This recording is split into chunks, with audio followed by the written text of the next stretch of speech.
Pro sucks.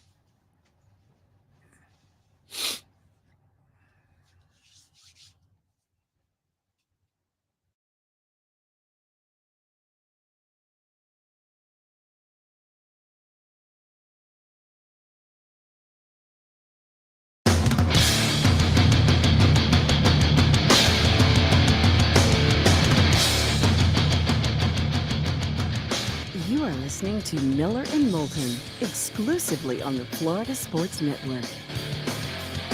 And now, here's Mark Miller and David Moulton.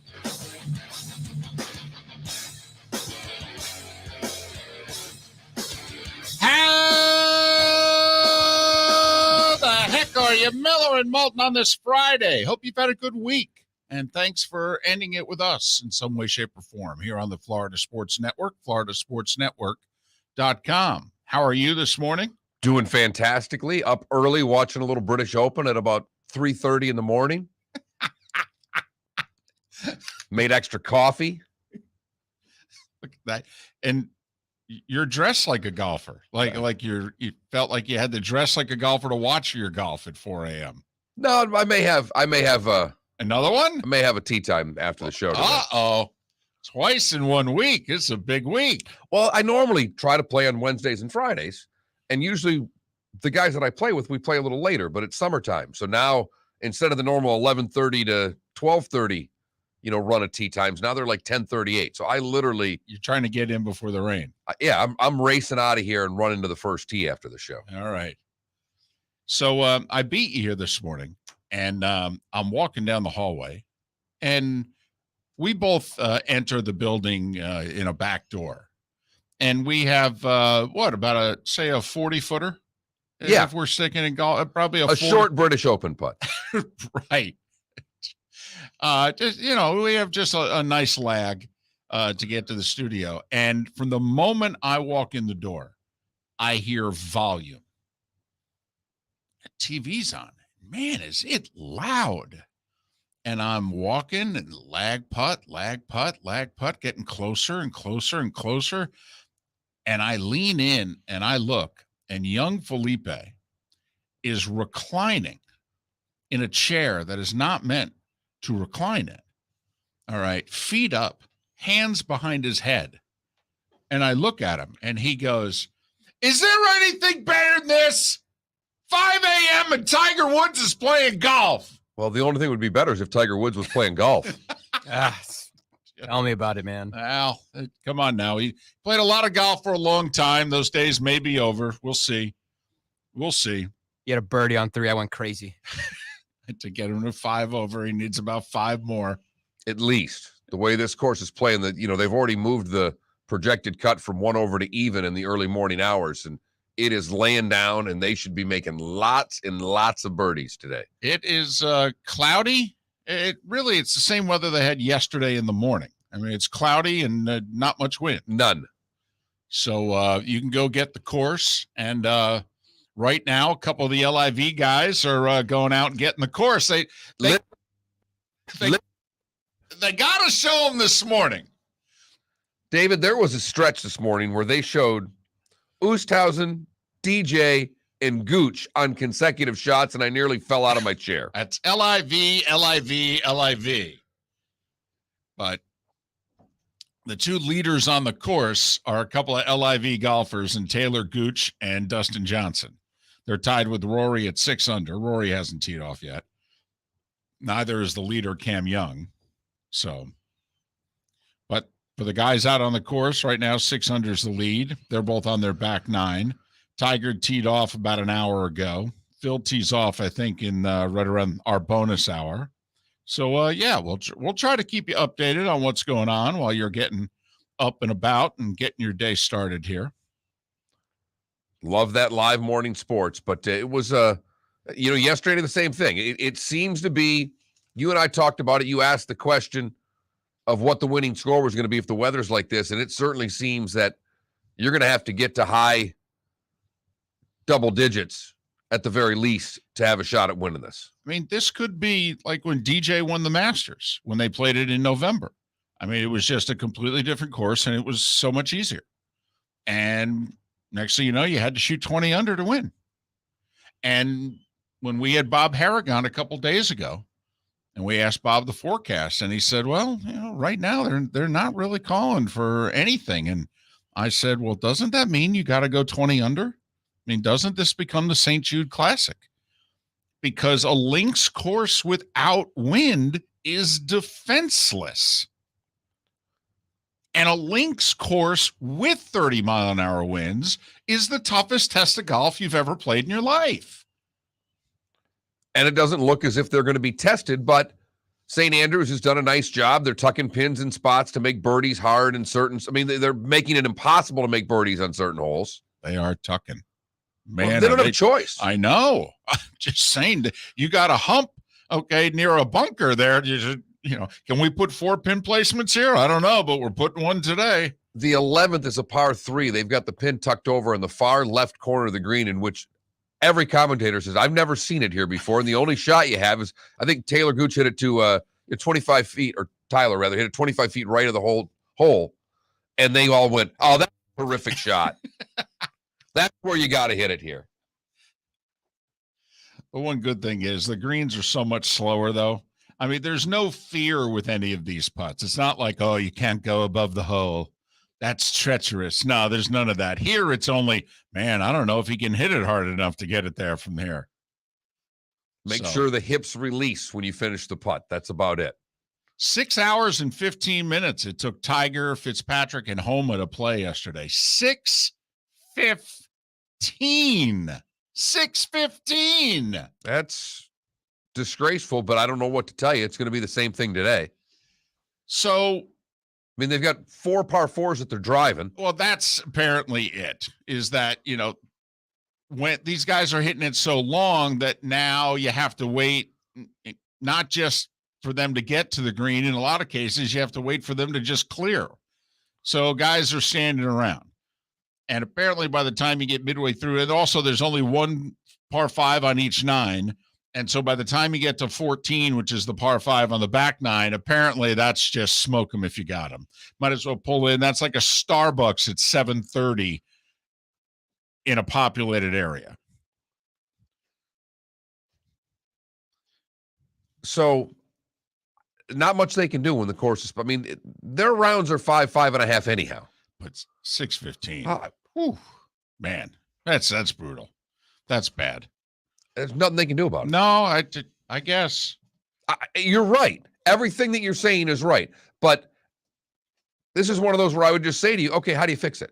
And I don't think there's a way to fix it out there with 4 par 4s that are drivable, both par 5s that are gettable, that they're getting home in 2. I don't know how you stop it. And they're having to play threesomes, and of course, their market everything, and so. But when you were watching Tiger yesterday, were you coming to any conclusions, or are you just, because I'm writing off 2022? Honestly, I'm trying as hard as I can. I'm basically just trying to close my eyes damn near every time he swings and say, all right, just finish this, miss the cut, go home. We'll see you in April. Yeah. And then I'll make a determination. And think about, that's 9 months away. I mean, that's a long time. But he has to get healthy. He's not healthy enough currently to compete. Although, I got to admit, I think he looks a lot better physically here than he did. To me, it looked physically as if he was laboring in his first round in both the Masters and the PGA. And when I saw him yesterday, and obviously he was not playing well, but physically I was looking at him going, I actually think physically you look better than you did when you played better in the Masters and PGA. But everything about the game is in the legs. And right now he's just not in sync. And it's obviously that the body's not healthy enough. Right. So, he made it back this year. He played. That was a goal. And obviously he's not played well. and he's likely to miss this cut. I mean, it's possible. I mean, guys, Ernie Els shot 2 under yesterday at 52. Adam Scott's got it going on right now. He's in his mid-40s? Poulter's 46 and shot 69 yesterday. I mean, Tiger's 1 under on his round today. Who knows? We'll see. Yeah, I just don't see him shooting 66 and making the cut because that's about what it's going to take. But even a nice little 69 and miss the cut and just, you fly home like us hacks. Sometimes it's just nice to, finish with 3 pars and go to the clubhouse and say, what'd you shoot? 45, but I parred the last 3. Exactly. Right. That'll bring me back. I mean, I'd love to see Tiger shoot a little 68 today. Yeah, it's probably not good enough to make the cut, but, at least he's flying back in his private jet going, okay, all right. Something to build on. You think he can go 9 months without playing a competitive round? I don't know. Probably not. He might play his tournament, which is January, right? February. Okay, he might play his tournament. Yeah, instead of just hosting it, maybe he hosts some plays out in Los Angeles. And maybe Torrey. I mean, there's a few places he likes. I'm wondering if and I know I've said this before, the Florida swing, does he pick a March tournament? And I'm sure the tour would love him to pick the players. I'm wondering if he'll pick Arnie and Bay Hill, because that would really boost that tournament, which is beginning to wane a touch, because the Florida swing is not, the Texas swing is all but disappeared. The California swing, you got guys that don't want to play in some of the tournaments like Pebble. And, Arnie's event, you could argue, was kind of like the heart and soul of the Florida swing. And now with no Arnie, it's not quite as big. No Arnie, and combined with the fact that they tried to make the course hard, as difficult as they could make it. Yeah. That was not appealing to the players. So we'll follow Tiger throughout the round today. It was disclosed, by the way, by Phil afterwards that he was asked by the R&A not to come to the Champions Dinner. Total passive-aggressive move by the R&A. They invited him and then told him, please don't attend. But if you do, it's okay. You can, all right? I mean, we're not going to. We don't want you to. We don't want you here, okay? We hate you. We think you'd be a distraction. But you are invited. I mean, isn't that a family dynamic? Anybody have a dynamic like that in your family where there's somebody that you invite to the wedding, but you literally try to send the word out, please don't come? I tried that for my second. My mother wouldn't let me. That is... I got my pound of flesh, though, on the Friday before. It was worth it. That is literally what the R&A did with Phil Mickelson. You're invited to the wedding. All right. You're going to have the far table. You're going to sit with the kids, and we'd really prefer if you don't come. Miller and Moulton.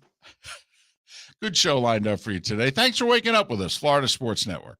Golfers, are you bored of the same old driving range warm-up routine that's not getting you the results that you want on the course? Power up your golf swing by adding resistance bands to your range sessions with the Orange Whip Golf's Power Strap Kit. Featuring band attachments to your feet and hips, Power Strap resistance training will boost clubhead speed, increase power, improve flexibility, all with just a few swings. Buy a Power Strap Kit today.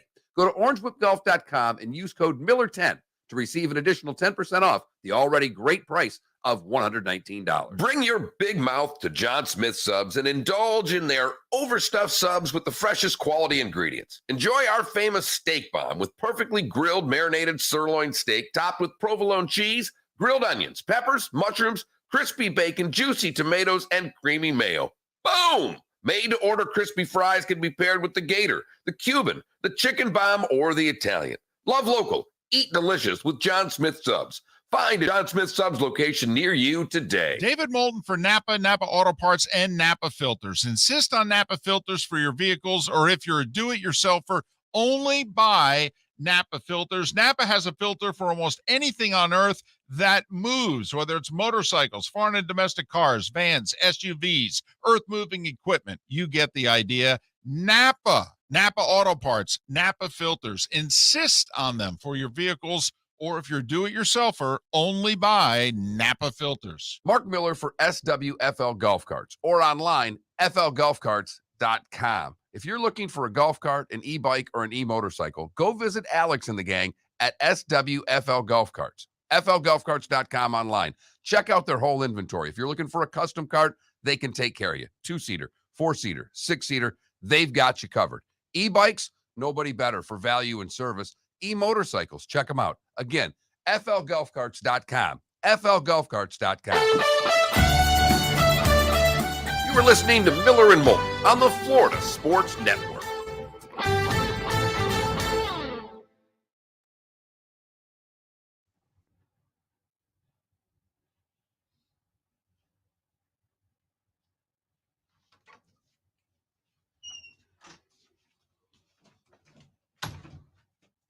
Uh-oh.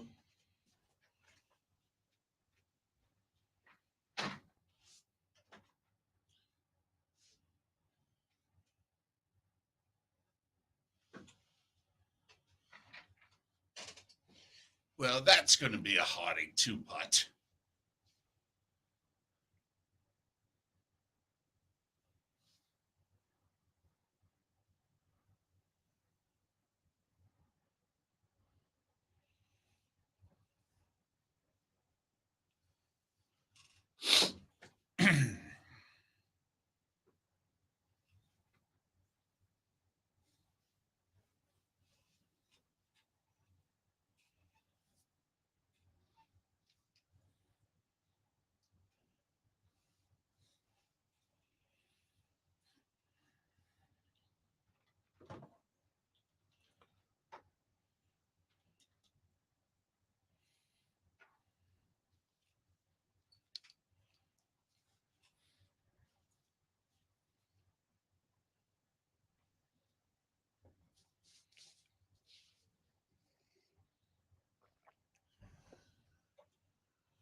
Surprised the Suns matched the Hayden deal? No, because they couldn't lose him for nothing. Did I read that right, though? Now he can't be... he's got to approve a trade, basically? Yes. They just can't hit him hard enough. It's funny how many guys come up short. That's what Tiger said yesterday. He goes, I was just off on the greens. I couldn't get the speed down.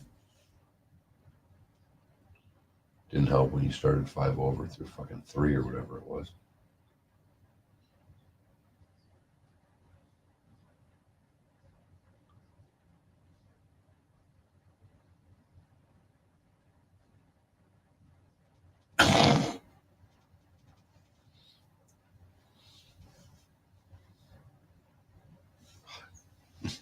God, it would be great if he was the number 1 player in the world.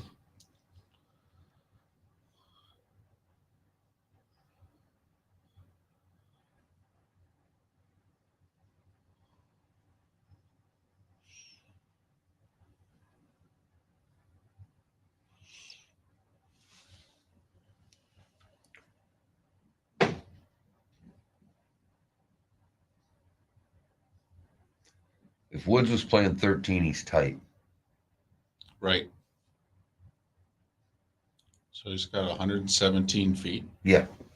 For Eagle. I mean, there's the other thing. He's right by another hole. I mean, it was, all the double greens. That's the other part of it. Yeah.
You're listening to Miller and Moulton, exclusively on the Florida Sports Network.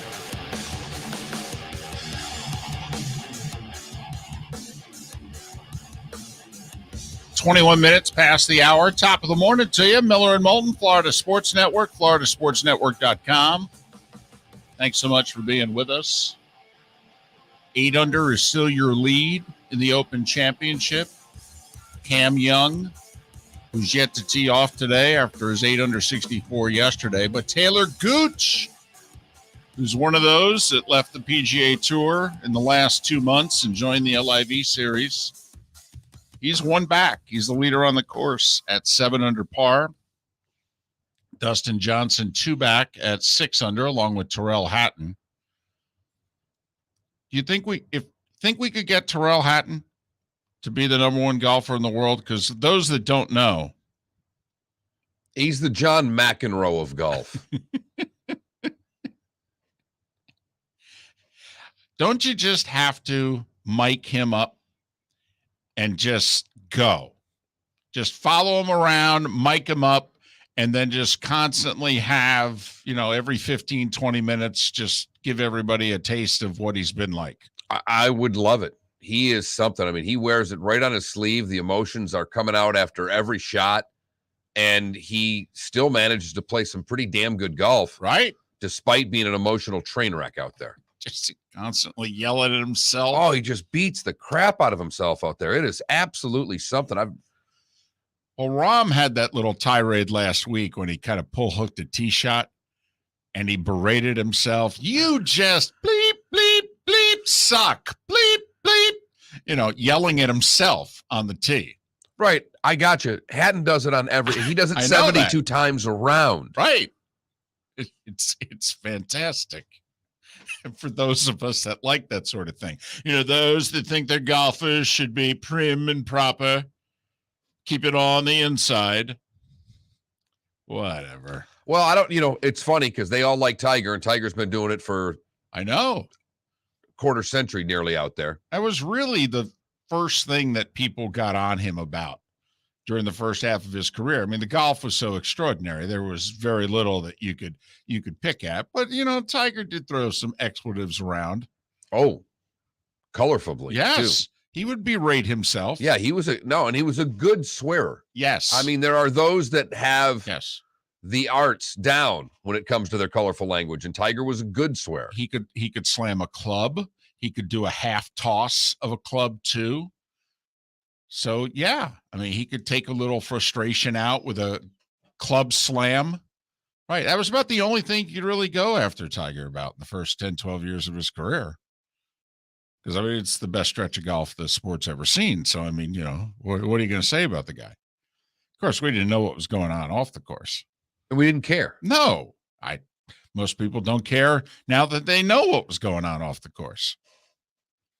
So, we'll keep you updated. What's going on? Taylor Gooch with 3 holes to play. And so we'll see if, in fact, he'll post the first score of the day. Cuts even. And remember, Tiger shot 6 over yesterday. He is 1 under on his round today. And he's got a chance for birdie on the par 5 here. Trying to make a 2-putt from 117 feet. He left himself about 12 foot short, and he's got to make that for a birdie, 2-putt birdie on the par 5, 5th. If not, it will be, and he's made a bogey on the day, so he's back to 6 over on the day, right where he started, and he missed his birdie putt, so he will stay at 6 over. Yeah, man, needed to birdie the par 5, especially since there's only 2 of them. So it's not likely he's going to make the cut. He's not making the. Come on, hey, come on! This is the guy in which of the. If there are 5 million people watching, how many of them are watching just for him? I got you, but listen to Miller and Moulton until 10 o'clock. Tiger's not making the cut. No. That's all. Right. He's not sending anybody to the television right now. I'm not giving him any false hope. So he's even through 5 today. 6 over for the tournament. The cut right now projected to be even. Best case scenario goes to +1. That's not likely, though. Not likely. So Miller and Moulton on this Friday. Something happened overnight, which is actually very good news for the Miami Heat. DeAndre Ayton is staying in Phoenix, but he can't be dealt. It's a complicated NBA thing, but he was a restricted free agent. And the word was, Mark, that Ayton wants out of Phoenix, and they're not very happy with him either. And reportedly, the Suns had said to him, listen, you're going to get your money, but could you just hold off? Don't sign an offer sheet with anybody. And, maybe we'll include you in a trade and we'll ship you elsewhere, which is apparently where you want to be. And his people were like, great. Well, they waited and they waited and they waited. And then they got impatient. They said, you know what? Hell with this. Indiana wants to pay us. They want to give us the max. $133 million over 4 years. So he signed an offer sheet. Pacers had to cut 3 guys to have the room, because you have to have the room to offer it. And about 18 minutes after they offered it, the Suns matched it. But now they can't trade him, which means Kevin Durant's top 2 teams were Phoenix and Miami. Well, everybody thought the only way Phoenix can pull off this trade is if they include Ayton in the deal.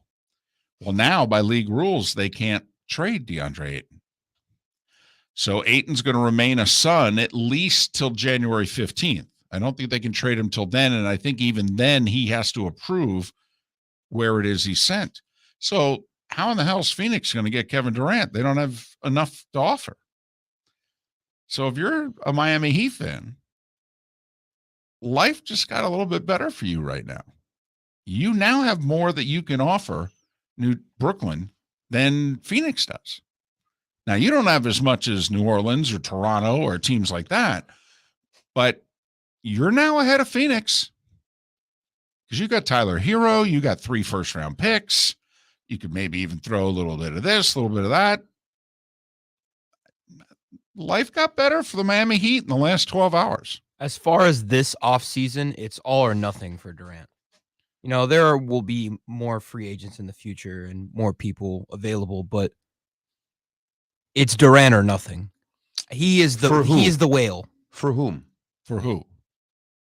Well, you can't trade Bam, and you shouldn't trade So Jimmy. you're talking about the Heat. Yes. Well, okay, and that could very well be. There's talk that they may be able to get Donovan Mitchell. And is Donovan Mitchell enough if you're the Heat? 26 points a game, got to admit, Donovan Mitchell with Jimmy Butler. Interesting. And you don't have to give as much for Mitchell, theoretically. The trade seems to be a lot easier to make. Right, but unfortunately, you're dealing with Danny Ainge. And Danny Ainge apparently wants the biggest haul that's ever been hauled for a player. He just got 4 pick swaps, 4 first-round picks, and 3 players for Rudy Gobert, and Donovan Mitchell seen as better than Rudy Gobert. So the thought is you got somebody who trades for Donovan Mitchell is going to have to give up at least 1 more of everything than what the Timberwolves just gave up. Well, that's 5 players and 5 picks. I'm sorry. Is it Michael Jordan or Donovan Mitchell? Who I are got we acquiring? And in the NBA, send the picks as fast as you can. And that's why, good news for the Heat. They're now ahead of the Suns for Durant. Bad news for the Heat. They can't get ahead of the Knicks. The Knicks are going to have more to offer for Donovan Mitchell than the Heat. Now, Utah may want Miami's package more. What did I see a pick with the Knicks and the Jazz where the Knicks were giving up 7 picks? Bobby Marks of ESPN put a proposed trade together in which he was a couple of guys who were late first-round picks. They're solid players. And 7 first-round picks. That was his trade proposal, what the Knicks should send the Jazz for Donovan Mitchell. The Heat, because of past deals, can only offer up 3 first-round picks. Tyler Hero, 3 first-rounders is probably their max deal.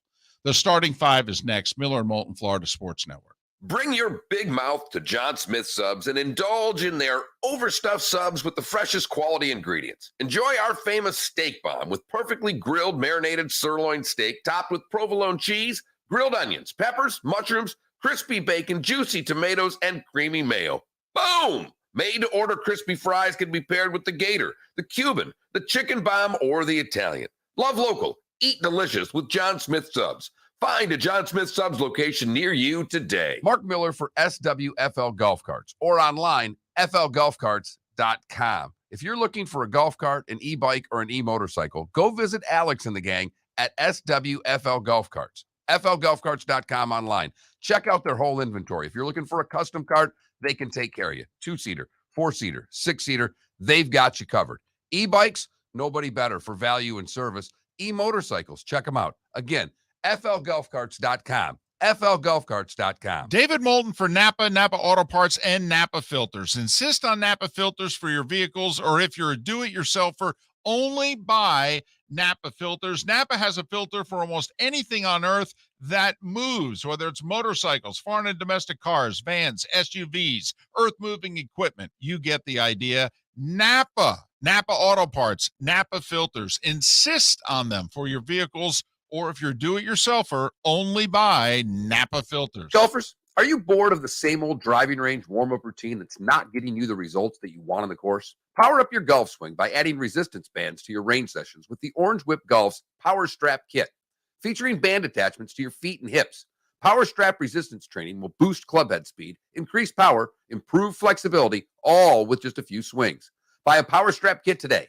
Go to orangewhipgolf.com and use code Miller10 to receive an additional 10% off the already great price of $119. You are listening to Miller and Moulton on the Florida Sports Network.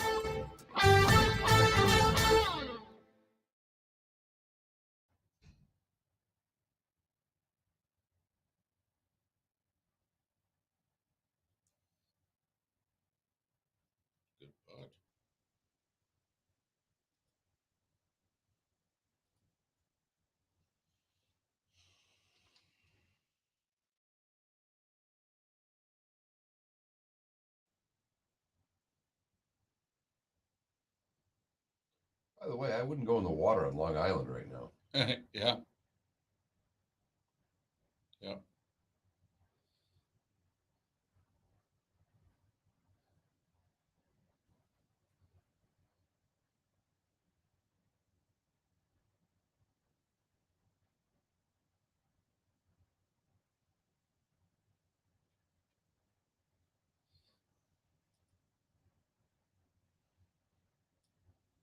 Sergio's got it going today. Yeah, he does. He was 6 under on the front. The amateur that's playing with, there's a Japanese amateur that's in the group that was 3 under. That they were 9 under between the two of them on the front nine. Or I don't know if he was Japanese, Asian amateur, I should say. Oh, this isn't good if they're showing this. Is Sergio LIV?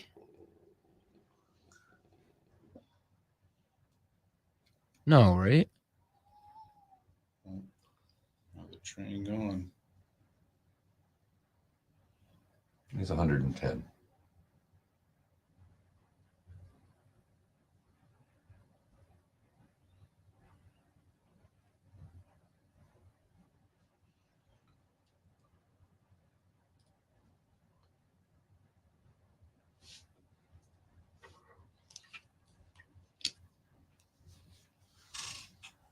Is Sergio LIV? Oh, yeah. Yeah. Uh-oh. Ooh, that's tough. Is that El Tigre? It is El Tigre. God, he has not had a good history with these bunkers.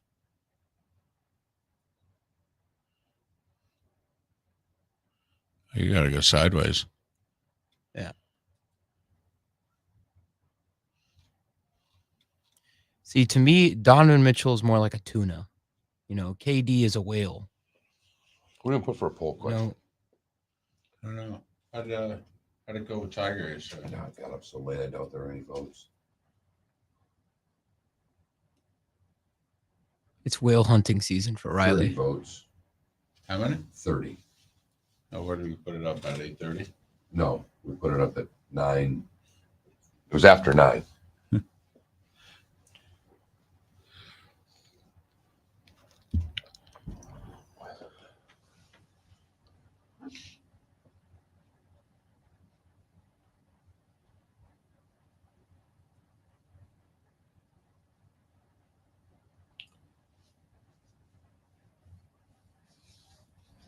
You're not supposed to hit it in those, Tiger. No, you're really not. And that's a.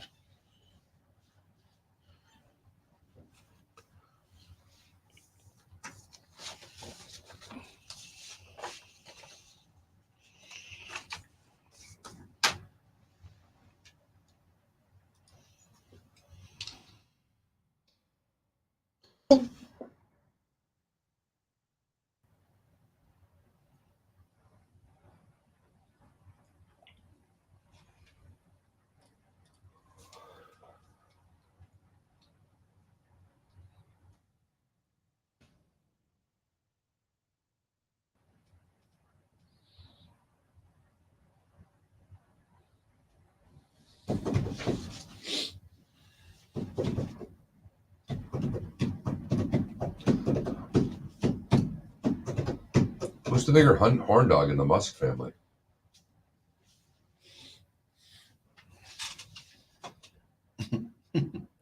Should that be our poll question?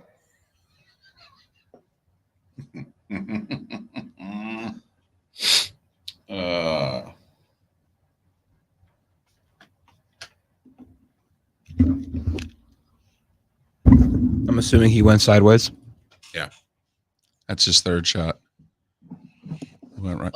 He went pin hunting. Okay.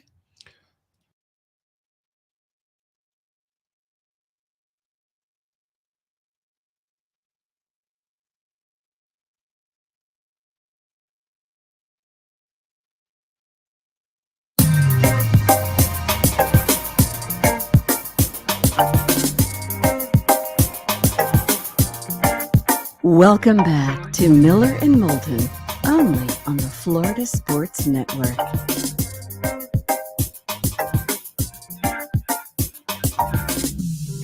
"22 minutes before the hour, top of the morning to you. Miller and Moulton, the Florida Sports Network, floridasportsnetwork.com. Thanks so much for being with us.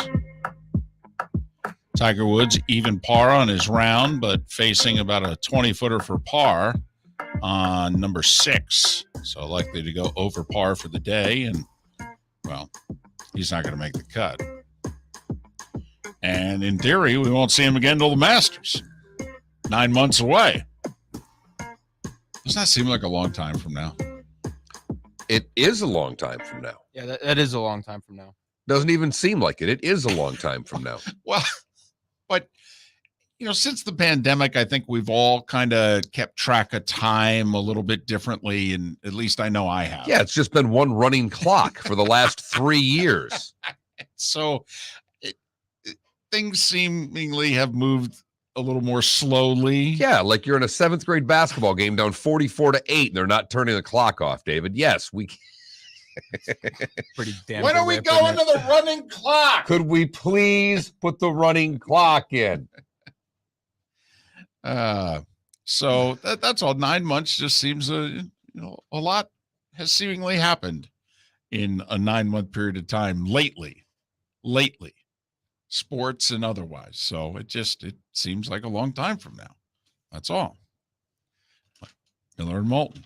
Who knows what could happen between now and then? Got that right. ACC could completely crumble. Tom Brady could retire and unretire. And be a Dolphin. I mean, So much can transpire till Tiger plays golf next. I mean, you were just wondering about a poll question. Do we do something along the lines of the next time we're expected to see Tiger Woods is the Masters? All right. Which one of these things will be true then? And we could put like A, Tua will no longer be a Dolphin. Just certain things like that. Huh. I don't know. All right. Just I see where you're heading here. Just a thought. Or we could just ask people, since we missed it earlier this week when it was National French Fry Day, we could just ask people, what's the best French fry? Something easy. Something that'll probably get a lot of votes. I mean, as a texter says, you can have a baby in 9 months. Right. A lot can happen. Exactly. Tua not a Dolphin. Felipe a father. Whoa. Okay. No. Making sure you're paying attention over there. I was just thinking Felipe a girlfriend, but okay. I mean, if you want to go. No. How about this? Okay, Tua, not a Dolphin. Felipe has a new car. What? He'll never have that. That's his car for life. I don't know. He's getting a lot of grief. Even he now is pulling up to people and seeing that the folks that are driving his car are seemingly all female. I just didn't know if he would, he would get weak. I'm not going to lie. I'm losing this battle. You've lost this battle. I'm losing the war. No, this battle's over. I hate to break it to you. And it's a great car. I don't want you to feel badly about driving a car. But if you were a good-looking woman, it would be a lot better. Well, I'm a man, so I'm sorry.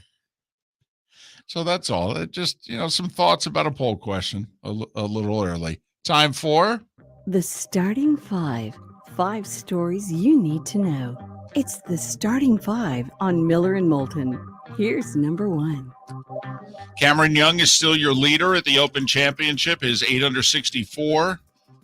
He's yet to tee off in his second round. Taylor Gooch is on the course, 1 shot back at 7 under. Dustin Johnson, Scotty Scheffler. Amongst those on the course at 6 under, Rory shot a 6 under 66 yesterday. He is yet to tee off. Sergio Garcia's got it going on today. What's he, about 6, 7 under? For the day, yeah. Yeah. After an overpar round yesterday. And he's 4 under for the tournament right now with a handful of holes to play. Tiger Woods even par on his round, 6 over for the tournament, although he's going to make bogey on the 6 because he just missed his par putt. The cut is expected right now at even, and Tiger will be 7 over with 12 to play. Indiana Pacers signed DeAndre Ayton to the largest offer sheet in NBA history yesterday afternoon. 4 years, $133 million. Phoenix matched it after they had dinner. So they've got him, and they can't trade him for 6 months. And even then, in his first year of the 4-year deal, the only way they can trade him is if Ayton approves the deal. And what it means is that the Suns can't include DeAndre Ayton in a potential deal for Kevin Durant. And that is really good news for the Miami Heat, because now Miami's package to Brooklyn has to be better than anything that Phoenix can put together. Doesn't mean it's the best package out there. New Orleans, Toronto, some other teams could, for that matter, it's funny. If you're Durant, would you go play for the Knicks? Yes. Because they might have the best offer. All the stuff that Utah's asking the Knicks for Donovan Mitchell, at what point does Brooklyn call across town and go, would you send us that for Durant? Just, throw in RJ Barrett on top of what you're about to send to Utah for Donovan Mitchell, and hell, you could have KD. Seriously. Would Brooklyn? I don't think they would, but quite frankly, they probably should. I gotcha. But you always got to play that both. Should the Knicks? Yeah, should the Knicks? Absolutely. To me, there isn't a team out there that shouldn't make an effort to trade for Kevin Durant. Right. Like if you're the Knicks, you've got Danny Ainge on hold, and you go, let's just call Brooklyn. And let's just make sure. And we're going to say, just so you know, this is what we're about to send to Utah for Mitchell. How about if we throw RJ Barrett on top of it? We'll give it to you for Durant. What do you say? Because reportedly it's going to take like 5 first-round picks and 2 guys who were former first-round picks who the Knicks have drafted in the last 2 years. That's like the minimum trade offer apparently it's going to take. If you're Brooklyn, they throw RJ Barrett on top of that. That's 8 first-round picks, 3 of them who are current players and 5 future first-rounders. And you don't have any picks left if you're Brooklyn. You've traded them all away for Durant, Harden, and Kyrie. I digress. Austin Rivers signed a 1-year deal with the Timberwolves, and Donovan Mitchell is apparently now really on the market. And it's not just the Knicks and the Heat, but Washington, Toronto, and a few others in on Donovan Mitchell. Major League Baseball. Man, the Rays own the Sox, at least this week. They swept a 4-game series from Boston. Scored 5 in the 7th to win 5-4. Rays now comfortably in second in the East. And they are doing this with they have 17 players on the injured list. It's remarkable. 17. how they continue year after year after year after year to just win games. And not only that, I mean, they got their starting catcher, their starting center fielder, their best player in Wander Franco. I mean, Tyler Glasnow, who was their ace, is not expected back till September. I mean, this is with a payroll that's, $6 and a sub on the side. I mean, it's remarkable. And meanwhile, if you're the Red Sox, you have to start beating teams in the AL East at some point. At some point, that's good. You're going to make the playoffs, but Are you sure? I think so. All right. Marlins, they needed it. Rallied in the 11th, split the 4-game series with the Pirates. They won it 3-2. Brian Anderson with a 2-run triple in the 11th to win it. Marlins a couple games below 500. The Kansas City Royals went north of the border minus 10 players. 10 unvaccinated players who were not allowed into the country. Apparently, this is a monster story in Kansas City. These players are getting dumped on. Yeah, because the Royals would be so much better if they were vaccinated. Well, but also the Royals are asking for money for a new stadium and for whatever it's worth. These players, and Missouri's very Republican, all right? And Kansas City is actually very Republican. Man, are they getting dumped on back home. They're getting crushed to the point where the heat is so hot right now that the thought is that most of these guys are going to get traded. Now, we'll see. You got the All-Star break coming up. Things can cool down. But Kansas City just went north with a largely AAA lineup and just beat Toronto 3-1. The Reds beat the Yankees again. Scored 3 in the 8th, 3 in the 10th. 1 in 10 innings, 7-6. Where are you going to go? Yankees bullpen is starting to falter a little bit. I mean, their lead's about 37, but just saying, the Yankees bullpen right now needs the All-Star break. And they could use some spider tack as well. Yeah. Seattle won their 11th straight. They scored 2 in the 7th, 3 in the 8th to beat Texas 6-5. The Seattle Mariners have won 11 in a row. And if you can, check out the little dance that the Mariners have now come up with. You know how baseball teams are, Mark. Mm-hmm. All right. They usually come up with a thing, whether it's a handshake or whatever. The Mariners have come up with like a celebratory dance. It's like a poor man's Irish jig is how I would describe it. All right. So it's moderately entertaining. Orioles still have their 10-game winning streak. They were off last night. They're in St. Pete. They take on Tampa for 3 before the break. Mets shut out the Cubs 8-0. Cubs have lost 7 in a row. Braves continue to own the Nats. They beat them 5-4. They stay 2.5 back. Dodgers lead in the West is now 9.5 because they shut out St. Louis 4-0 while the Padres lost to Colorado 8-5. Fortunately or unfortunately for the Cardinals, the Brewers won. Milwaukee 3-2 over San Francisco in 10, so now the Brewers lead in the Central is 3. White Sox are within 4 of the Twins. They beat Minnesota 12-2. They're still below 500, and yet only 4 back. I'm telling you. I know the whole La Russa situation. Who knows? Maybe they fire him over the All-Star break, but the Twins may regret not putting the White Sox away. The White Sox could be this year's Braves. And I'm not saying win the World Series, but remember, Braves were a game below 500 at the end of July last year and turned around and looked and said, we're only 6 behind the Mets. We don't think the Mets are that good. Went out, made 4 deals. We all know what happened. White Sox could turn around here and go, wow, we had the worst first half we thought we could have. We're 4 back. What do you say? Make a couple deals? Just a thought. Houston extended their lead in the West to 11. They beat the Angels 3-2 and 10. The Guardians picked up a game on the Twins. They beat the Tigers 4-0. They're 3.5 back. Home run derby mark is set. Pete Alonso, Ronald Acuna, Kyle Schwarber, Albert Pujols, Jose Ramirez, Juan Soto, Corey Seager, Julio Rodriguez. So Rodriguez, a rookie sensation. Pujols, of course, his swan song. Alonso's won it back-to-back years, trying for 3 in a row. The only one who's done that is Griffey.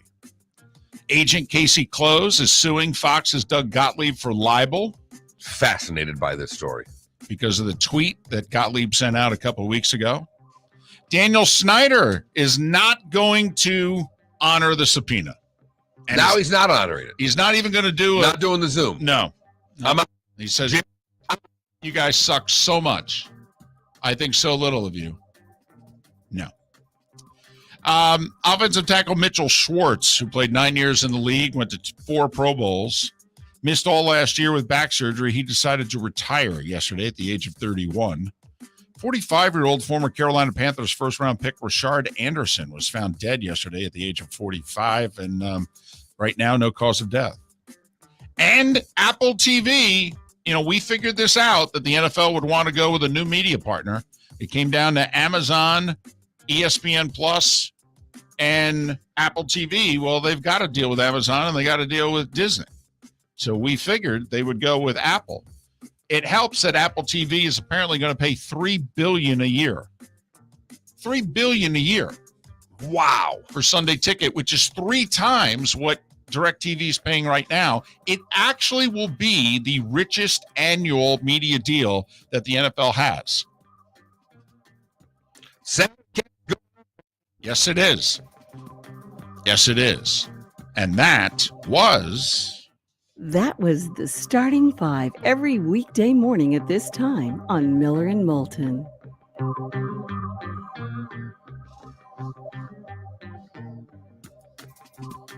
So a little bit of everything on this Friday in mid-July going on in the sports world. So there. Talk a little baseball and a little NBA a little bit later on in the show. And I would like to get into this Gottlieb thing on the other side, because this has deep meaning if they win. I agree. If you're held accountable for tweets, holy cow. There'll be a lot more lawsuits. Damn right on that. Don't hit send.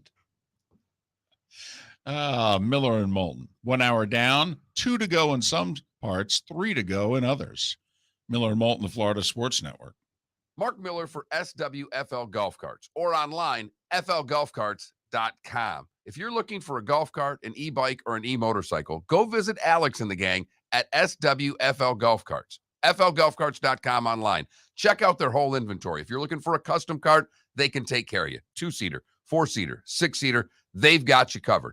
E-bikes, nobody better for value and service. E-motorcycles, check them out. Again, flgolfcarts.com. flgolfcarts.com. Bring your big mouth to John Smith Subs and indulge in their overstuffed subs with the freshest quality ingredients. Enjoy our famous steak bomb with perfectly grilled marinated sirloin steak topped with provolone cheese, grilled onions, peppers, mushrooms, crispy bacon, juicy tomatoes, and creamy mayo. Boom! Made-to-order crispy fries can be paired with the Gator, the Cuban, the chicken bomb, or the Italian. Love local. Eat delicious with John Smith Subs. Find a John Smith Subs location near you today. Golfers, are you bored of the same old driving range warm-up routine that's not getting you the results that you want on the course? Power up your golf swing by adding resistance bands to your range sessions with the Orange Whip Golf's Power Strap Kit. Featuring band attachments to your feet and hips, Power Strap resistance training will boost clubhead speed, increase power, improve flexibility, all with just a few swings. Buy a Power Strap Kit today. Go to orangewhipgolf.com and use code Miller10 to receive an additional 10% off the already great price of $119. David Moulton for Napa, Napa Auto Parts, and Napa Filters. Insist on Napa Filters for your vehicles, or if you're a do-it-yourselfer, only buy Napa Filters. Napa has a filter for almost anything on earth that moves, whether it's motorcycles, foreign and domestic cars, vans, SUVs, earth-moving equipment. You get the idea. Napa Auto Parts, Napa Filters. Insist on them for your vehicles, or if you're a do-it-yourselfer, only buy Napa Filters. Mark Miller for SWFL Golf Carts, or online, flgolfcarts.com. If you're looking for a golf cart, an e-bike, or an e-motorcycle, go visit Alex and the gang at SWFL Golf Carts. flgolfcarts.com online. Check out their whole inventory. If you're looking for a custom cart, they can take care of you. 2-seater, 4-seater, 6-seater, they've got you covered.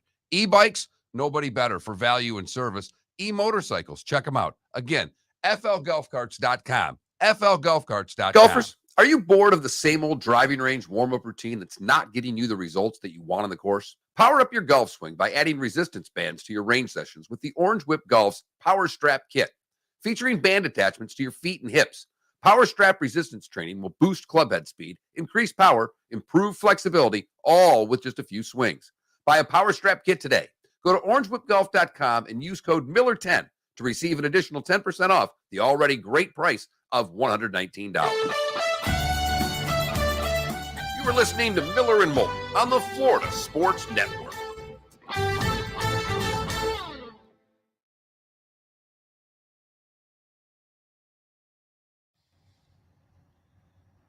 What's the team that had the dance again? The Mariners. The Mariners. Let's see this. Look at this chip on 18. That was close. Got to hit right smack. Boom. Oh, Must have a little steam on it. Does that look like that hit pretty much dead center? I know. It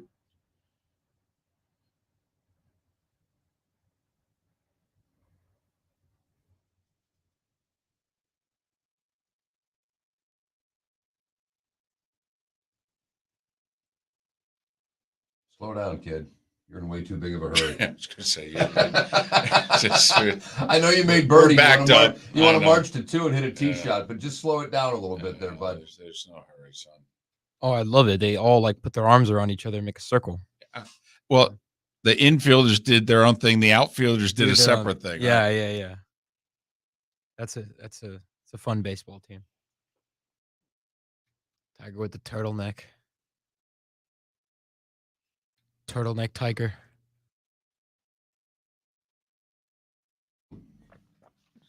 Yeah, you better go 67, young man. I was going to say, how funny is it? You throw 469s up at the board at St. Andrews. You got no shot. And hope for, and probably, what do you think? Does he make a top 5 at 12 under? Maybe T5? Maybe. Probably. Maybe. But probably not.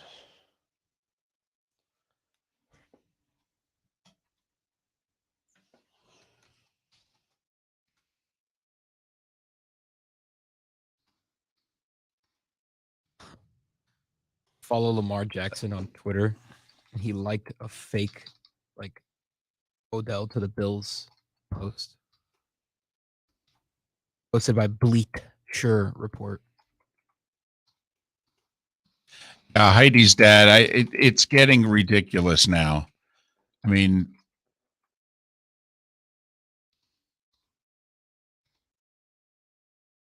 now they're getting on Phil for basically being alive. All right. I love your Tiger Woods won't play competitive golf again until the Masters, which is most likely to happen between now and then. Right. Like, just say Tiger Woods likely will not play again until the Masters. Okay, I'll take out the most. Tiger Woods likely won't play competitive golf again until the Masters. Yeah, won't. I'll take competitive. Won't play.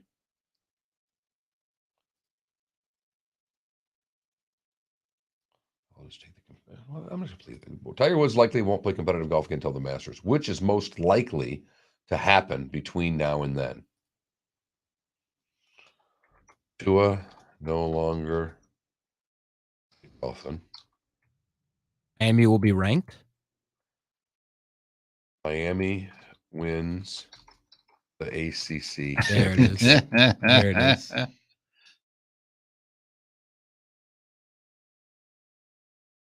Miami wins ACC.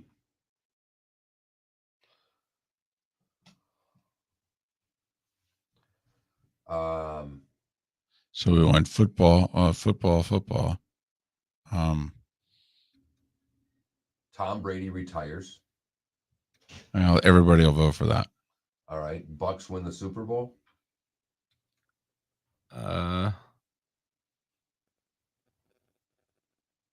Bucks go to the Super Bowl. Ben Simmons finally plays basketball. Nobody cares. No, I'm just kidding. I know. How about Bills win the Super Bowl?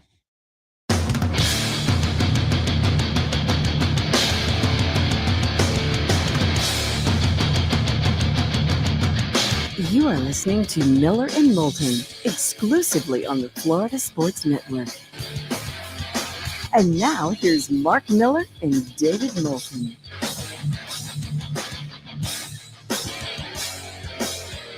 Top of the morning to you. How the heck are you? Miller and Moulton, the Florida Sports Network, floridasportsnetwork.com. Thanks so much for being with us on this Friday. Open Championship Round 2 been underway for a handful of hours already. The overnight lead is still the lead, albeit by just one. Cameron Young's 8 under, just one shot better than both Scotty Scheffler and Dustin Johnson right now, who are both midway through their back nines. They're both 7 under, one shot back. DJ just played the par 5 14th, which he birdied. Scheffler is playing it now, so a chance for Scheffler to get a birdie and be tied for the lead. And there's 16 and 17 are the bogey holes. Yeah. I mean, they've really struggled. 15, 16, 17, but 16, 17 in particular. They're having trouble hitting the fairway on 15 off the tee, which it doesn't really matter to these guys. I think Justin Leonard at one point yesterday, they said 25% of the golfers have only hit the fairway. And he goes, I don't even think most of them are aiming for the fairway. Just as long as you're not in a bunker, you think you can make par. And by the way, your thoughts on Justin? I thought, listening yesterday, I thought Leonard was great yesterday. No, he's clearly the one they're grooming to replace Azinger down the road. I like him on air, and I wasn't a big Leonard fan as a golfer, if you know what I mean. I'm totally with you. Totally. I mean, it's interesting. He was a guy who, as an active player, he put on a bit of a nice front when he was dealing with the national media, but didn't have the best reputation when the camera wasn't rolling. All right. A lot of fans who came into contact with him were like, wow, he was, a bit standoffish, this, that, and the other thing. Other members of the media I know that I talked to, he was a problem. And maybe that's changed post-playing career, and maybe it hasn't. But on air, he was very good yesterday. I enjoyed the listen. And for as crushed as NBC gets about commercials, they were better yesterday than they were in their last tournament. Thank goodness. But there was nowhere really to go. Right. So I have a poll question half done. Okay. It stemmed from what you said, because 9 months is a long time. Tiger Woods likely won't play competitive golf again until the Masters. Which is most likely to happen between now and then? And I have 2 of the 4 choices up. Okay. I need more. All right, I got one. But so lay on me the 2 that you're comfortable with. Tua is no longer a Dolphin. Ooh, well, it's a lot of It's people. make it or break it year, right? Exactly. Right. Miami wins the ACC. Ooh, which is possible. A lot of people think they'll be the second best team in the conference. So it only takes winning 1 game. Right. After that, I'm kind of stuck. All right, I got one. Okay. And it was also suggested in our Twitch chat room. Great minds think alike. Pville in our Twitch chat room said LIV and PGA Tour joined forces. I wasn't going to say join forces, but call a truce. Between now and then, 9 months, is there some sort of negotiation that takes it down a notch? They're not basically, will they still be at war? Figure out how you want to word it. I just put what you said. LIV and PGA call a truce. So basically, Phil will get screen time. Let's not go crazy. I don't think there's a chance. Like, I love it. I wouldn't vote for that even with the 3.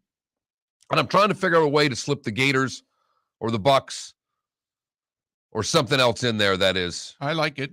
Florida-centric, if you will. All right. Since we are the Florida Sports Network. Okay. I mean, maybe Bucks win Super Bowl?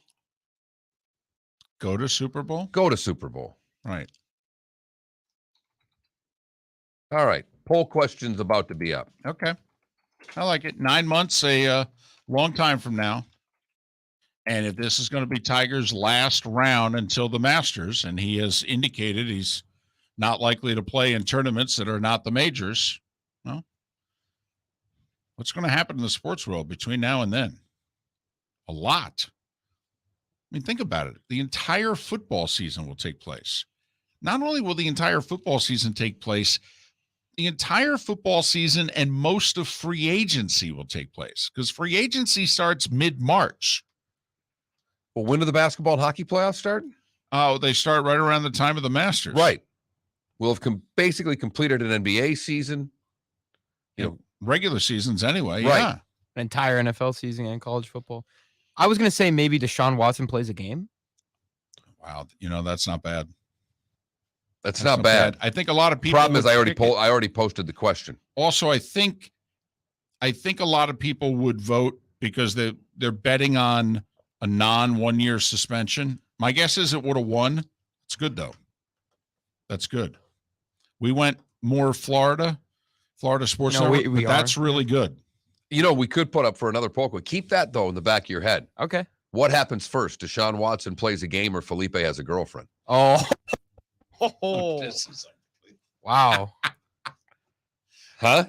It's a pretty good poll question right there. actually, I want to add one word to the poll question answer: serious girlfriend. Because you could have somebody you date for like a month, 2 months. That's I'm talking about serious girlfriend. Like her name gets mentioned on the show. Ooh. Aren't I too young to have a serious girlfriend? Well, not necessarily. You're a college graduate. I'm not saying, by the way, Yeah, it's time. we're not saying get engaged, get married. Okay, not at all. But let's be honest. Serious means exclusive. Yeah, right. Where Serious. she would get mad and you would get mad if they were dating someone else. That's all. Like we're sitting around. It's like, hey, what are you doing this weekend? Well, just pick a name. Hannah and I. We're going here to whatever. Hannah. Very nice. So I that's don't know. all. We'll see. I've become very picky. Here's a little bit of advice. You're short. We all are. When you're short, see, I tell this to my son. I go, what's your type? And before he answers, I go, whatever girl likes you. That's your type. Okay? Girls can be picky. Men over 6 foot tall can be picky.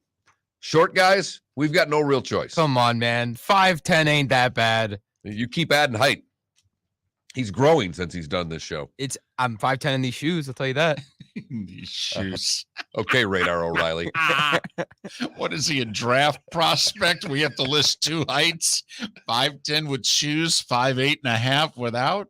Gooch birdied 18 to get to 7 under, so he is the leader currently in the clubhouse at 7 under. Young still yet to tee off, who is leading the tournament at 8 under. Scheffler and DJ both on the course at 7 under, and Scheffler is playing the par 5 14th right now, so good chance to get to 8. All right, I mentioned before the break, Doug Gottlieb is getting sued. Yeah. Doug Gottlieb is being sued by Freddie Freeman's former agency. Casey Close and whatever agency that is, yes. Gottlieb put out a tweet that said that Freeman was never given the last offer that the Braves have made. That his agent didn't tell him about the offer. They have called Gottlieb a liar from day one. Gottlieb has never backed down from the tweet. No. Well, They told him to take the tweet down or they were going to sue. The tweet has never come down. They have filed a lawsuit. I will say what they're suing him for is very difficult to prove. It's very difficult to win a libel case. It just is. So, but they're alleging he, quote, falsely and recklessly, unquote, defamed Close and XL Sports Management. Close said, we gave Gottlieb an opportunity to retract his false statement. He has failed to do so. All right. Gottlieb seems to care as much about this as, well, he doesn't care. What, he's in Israel, didn't issue a statement. He's never retracted. He's never thought about retracting his tweet. By the way, libel is the formal term for written defamation. And the standard in the U.S. depends on whether the person who has allegedly been defamed is a public or private figure. The standard for public figures, a broad term, needless to say, is far higher. Do you consider this agent a public figure? Now, he was Derek Jeter's longtime agent, may still technically be his agent. I don't think of him as a public figure because I didn't know who this person was before then. I mean, as far as the agents that I know, I wasn't aware of this guy. You're much more, memory's better than mine. Here's why I consider him to be a public figure. Technically, legally, you and I would be considered a public figure. So if you and I would technically, legally be considered public figures, I don't know how one of the leading agents in the baseball world would not be considered a public figure. Now, I know most of us the only agent in baseball we really know by name is Scott Boras. But I think by the general standard of what a public figure is, I think he would qualify. And therefore, their standard, it's going to make it harder for them to win. Put it that way. I mean, if you're going to defame somebody, make it a public figure. Don't make it a private figure.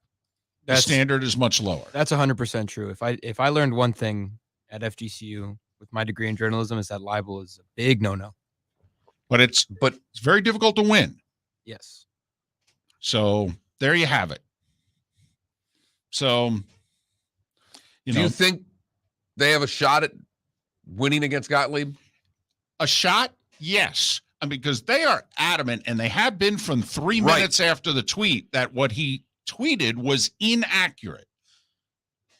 So if they're right about that, then yeah, I think they have a shot.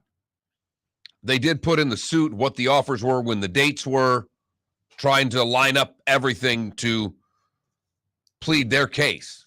So this is one that I am fascinated to watch down the road. To me, what will be interesting, though, is that if you're leaning on siding with the agent, I mean, can't Gottlieb and his attorney go, well, Freeman did fire him for how he handled it. So you sure I'm not right? Because obviously Freddie Freeman thought he screwed up because he fired him. So how inaccurate was my statement? Yeah, why did he fire you? Right. So I think he's got more of a shot than most. I don't think he'll win. Miller and Moulton, we thank you for listening right here on the Florida Sports Network.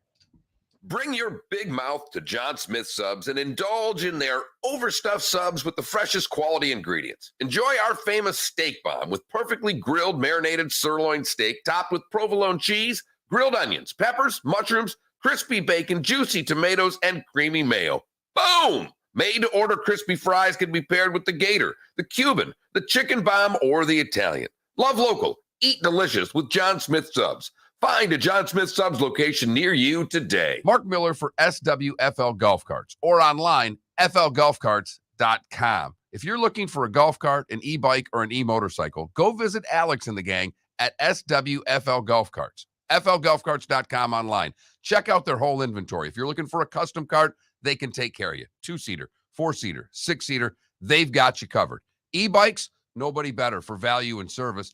E-motorcycles, check them out. Again, flgolfcarts.com. flgolfcarts.com. David Moulton for Napa, Napa Auto Parts, and Napa Filters. Insist on Napa filters for your vehicles, or if you're a do-it-yourselfer, only buy Napa filters. Napa has a filter for almost anything on earth that moves, whether it's motorcycles, foreign and domestic cars, vans, SUVs, earth-moving equipment. You get the idea. Napa Auto Parts, Napa filters. Insist on them for your vehicles, or if you're a do-it-yourselfer, only buy Napa filters. Golfers, are you bored of the same old driving range warm-up routine that's not getting you the results that you want on the course? Power up your golf swing by adding resistance bands to your range sessions with the Orange Whip Golf's Power Strap Kit.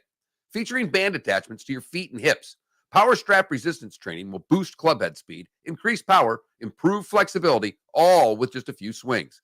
Buy a Power Strap Kit today. Go to orangewhipgolf.com and use code Miller10 to receive an additional 10% off the already great price of $119. You are listening to Miller and Moulton on the Florida Sports Network.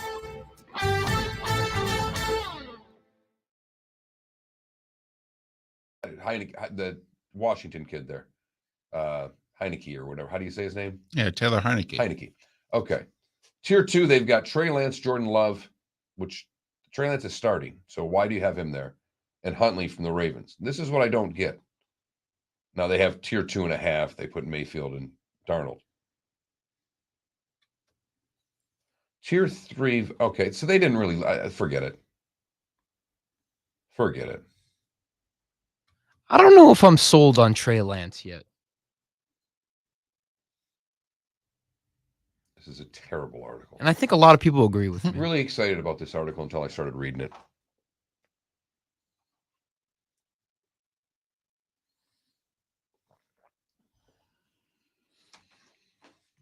Really thought I had a good backup quarterback article to get us through a segment there, David. Yeah, that's all right. Mark, I don't know if I'm sold on Trey Lance. How could you be? He hasn't played. Yeah.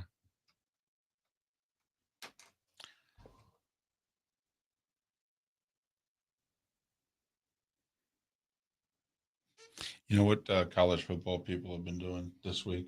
They've been all listing their favorite stadiums. Well, I've seen that, and I've seen like a lot of that Big Cat started it because I think they had Staples on that. Pardon my take, Barstool, and they did their Mount Rushmore of college traditions. The Big Cat, his number 4 tradition was betting the Hawaii game to make all your money back from the day. Right. That's so great. And he had some real ones in there. You know, I think that, you know, some of them put Penn State at night and Right. I owe it to myself to go to a Penn State home game. It's neat. I want to see It it is. too. Especially because it like the whole whiteout thing. Mm-hmm. It's cool. For me, it's synonymous with, you know, Heat playoff runs. That'd be cool to see a college football atmosphere. Oh, that almost went in. Wow. So Adam Scott's 6 under and Sergio's 7 under. Best round in the clubhouse is Aaron Wise shot 67. Whoa. Oh my God. Sergio, This is funny. So this, I don't know why I follow her. She does say some funny things. She's a little hottie from FSU. And she's got 14,000 followers, but she goes, and I noticed it too. Right when you said Tiger was looking good, I looked up, Tiger was limping. He's playing badly. She goes, boy, Tiger Woods is in full force using the limp when playing bad strategy. Because he wasn't limping until all of a sudden he starts limping. Oh, wow. Scheffler's not going to birdie 14 you said Sergio's 7 under on the day? on the day. He shot 3 over yesterday, Whoa. and he's now 4 under for the tournament. Did he finish? No. So he's got a chance to birdie 18. Wow. Tearing it up. The Spaniard. He's got to play 17, though. He's playing 17 now.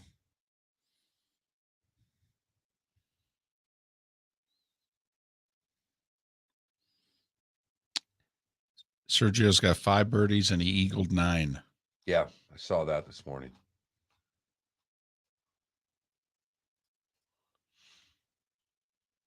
Oh, that's the way. Playing through and give us a double leaderboard, guys. Now that's impressive. You got the leaderboard with the leaderboard. Right. Oh, good. And I can read that when you scroll, you dumb mother blankers.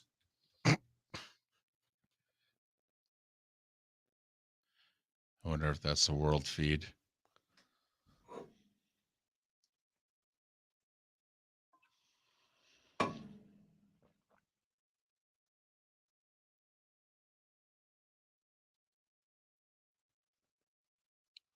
This is a tough tournament to do the double box with because this is the tournament you have the most trouble seeing the ball. Mm-hmm.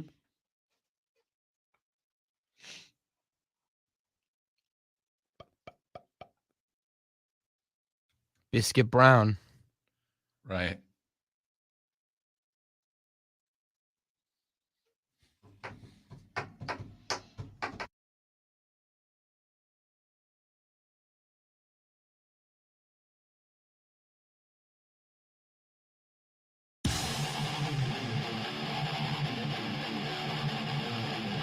You're listening to Miller and Moulton, exclusively on the Florida Sports Network. 21 minutes past the hour. Thanks so much for being with us. Miller and Moulton, the Florida Sports Network, floridasportsnetwork.com. Joe Frisaro covers Major League Baseball, predominantly around the state of Florida, for manonsecondbase.com, manonsecondbaseball.com. He's covered the Marlins for over 20 years. Joe Frisaro to talk a little Marlins, little Rays, coming up in a little less than 20 minutes. Pat Garrity, next hour, talk a little NBA. Played in the NBA, GM in the NBA, or assistant GM in the NBA. Now NBA analyst for Stadium and Bally's. He'll join us next hour. You know what we didn't do yesterday? We didn't talk any NFL. I know. It's the second time we've done that this summer. In like a month. Proving that it can be done. Right. Without talking NBA the way the national shows do. We have not been able to break down where KD's going. Well, I guess we did today. So we broke a string of non-KD talk for the first time in a while. Right. But today's franchise tag, right? The day you got to, if you put a franchise tag on someone and you want to work out a longer-term deal, it's got to be done by today. Right. And basically nobody's working out a deal. So, and the tight end position may be as affected as any. The Cowboys, Dalton Schultz. And I got to admit, the two guys that the Cowboys and the Dolphins did not work out long-term deals with, Gesicki and Schultz. Like, Schultz can't block anybody. I mean, I think Gesicki's a better blocker than Schultz. That's saying something. I know. Because he can't block anybody either. So there's a part of me that kind of understands, these guys are making nearly $11 million this year. That's pretty good money. Thank you very much. But it does potentially lead to both of them leaving. And I think many are curious, Mark, how Gesicki's going to fit this new offense. It's funny you say that. I was reading an article in The Athletic that was breaking down. I really should have just forwarded it to you because I was starting to get dizzy with all the formations. But talking about the new offense that the Dolphins run, the tight end has to block. Yeah, I mean, think, where did this guy come from? San Francisco. Who was their tight end? Kittle, who you could argue is the best all-around tight end. I mean, Kelsey's a bigger weapon at tight end for sure, but Kittle's the better blocker. Now, I'd still want Kelsey over Kittle, but it ain't by much. But Gesicki, and he's younger. Can he become a better blocker? Sure. And the other side of it is, there's expected to be a lot of two-back sets for Miami because that's what they did in San Francisco. Right. And that then says, Gesicki, you've got to block. Right. Well, and then it wonders if he'll even be on the field. Well, that's the question. So because the number two guy there is the better blocker. That's right. And even if they're intending to throw, if they put the quote-unquote blocking tight end on the field, I mean, in a way, you're throwing the defense off. You're giving the indication you're going to run when, in fact, you're going to throw. And let's be honest, Tua's going to have to keep at least one wide receiver happy. Because Tyreek is certainly, he's found his inner diva. His diva voice has come out. Yeah, somehow it was maintained and kept quiet in Kansas City, and it took 14 seconds when he arrived in Miami to let everybody know what he thinks about everything. Yes. Yes. I'm a diva. And if you were unaware of that, let me show it to you. So he's going to need his touches. And while the other guy is a second-year wide receiver, didn't he catch 100 passes last year? I mean, I'm sure he's expecting to have about 6 catches a game because that's pretty much what he averaged last year. And I will say, I mean, he was double covered last year. Well, the speed that this team has, I mean, back to Gesicki. Gesicki's like from position, I think like the 4th fastest tight end. Right. And he's big. Hill and Waddle are 2 of the fastest wide receivers that they have out there. And even the backs that they have are considered quick. I mean, this is when we had Westhoff here last week, we were out in the hallway. And I don't know if you were part of that because you were getting water. He said he went to a Dolphins practice and, he He just said, he goes, man, are they fast. Yeah, And- Gesicki's not a great blocker, but he's got hands. Well, and he's never going to see, like last year, you could double cover Gesicki. If he lined up, Yeah. I mean, you could pick, I mean, which one, Waddle or Gesicki? I may want to double Gesicki, particularly in the red zone. All right. This year, I mean, Gesicki and Waddle, how many times are they going to be double teamed all season? The answer could be 0, unless, especially with Tyreek Hill on the field. Difficult to imagine. And this is everything that kind of rolls back to our silly poll question of Tiger Woods is most likely to play in the Masters, which is most likely to happen between now and then. Tua no longer a Dolphin is the first answer. Well, he's going to have these two in single coverage. He's going to have Hill.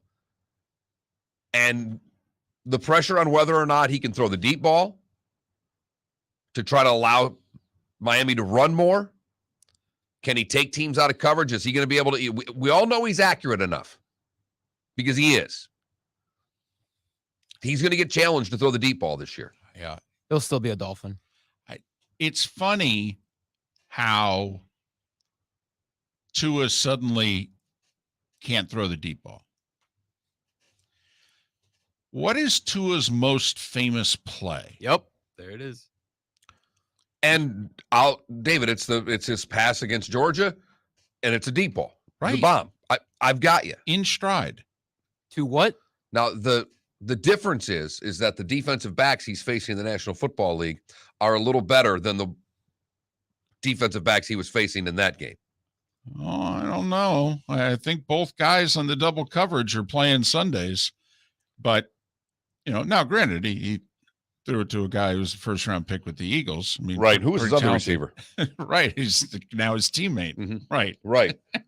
I mean, the other thing is if you were to look for those that are into analytics and all that, Tua has graded out really well on the deep ball. Now, the fact is they haven't thrown it much. Because they haven't been able to protect him. Right. But accuracy is not a problem with him. I think he's going to do well this year.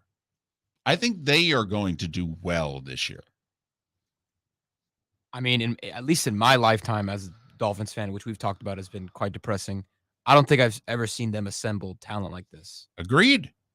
Ever. I think you got to go back to the 80s even since they've had offensive weaponry like this. I don't even think in the early 90s the weaponry was this good. Can they block?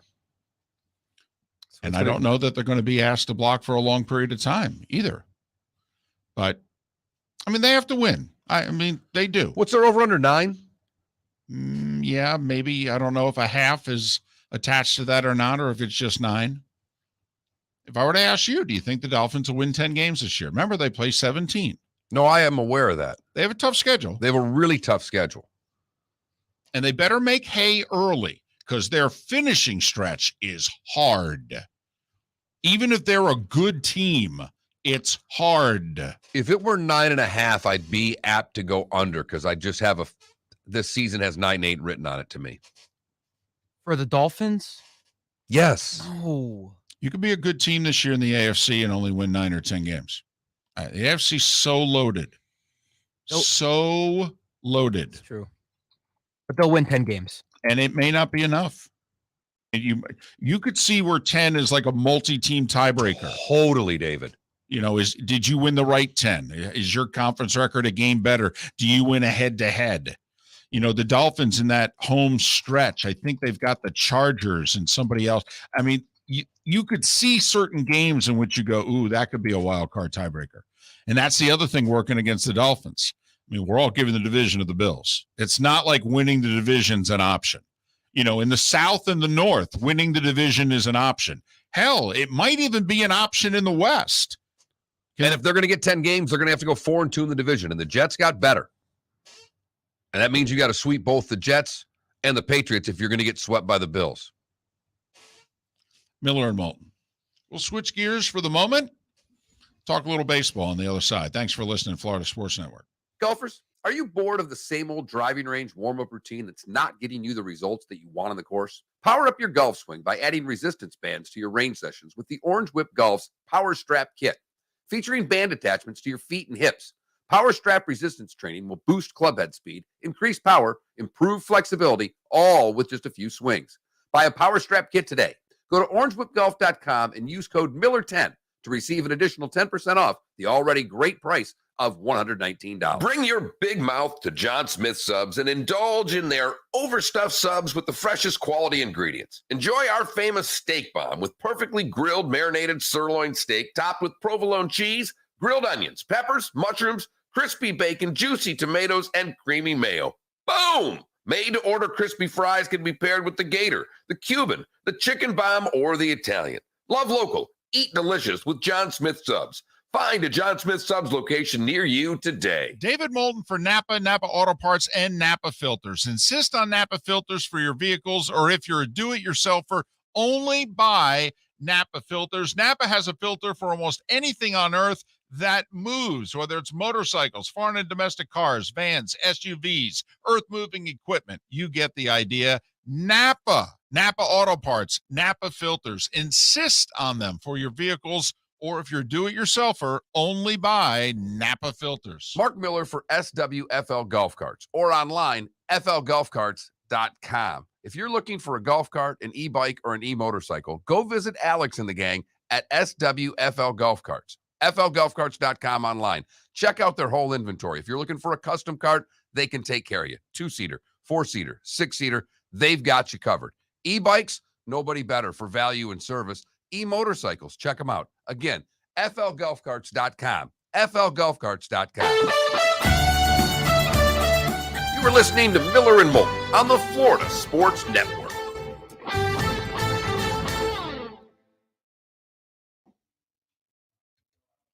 Oh, DJ.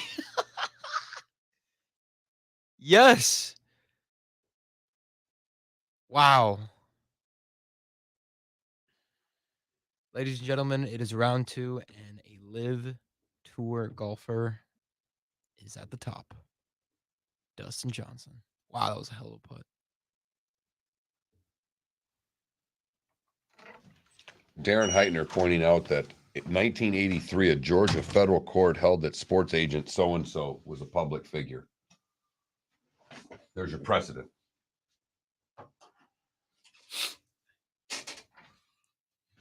DJ just made a birdie. He's 8? Yeah. Cool.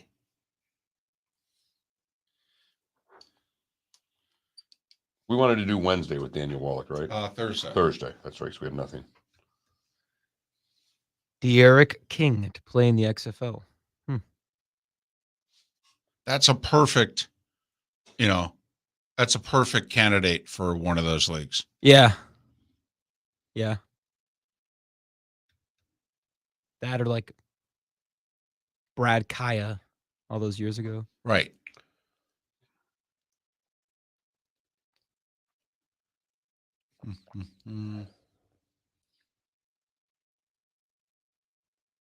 Hey, when you get Joe on the line, tell Joe, because we'll be done by 10 of. Tell him we'll do no more than 12 minutes. Because he had indicated that he needs to be done by then.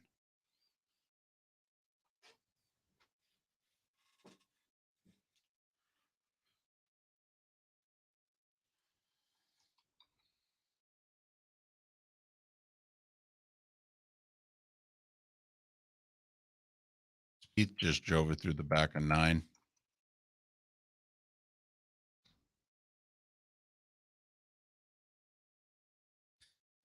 Dustin Johnson tied for the lead.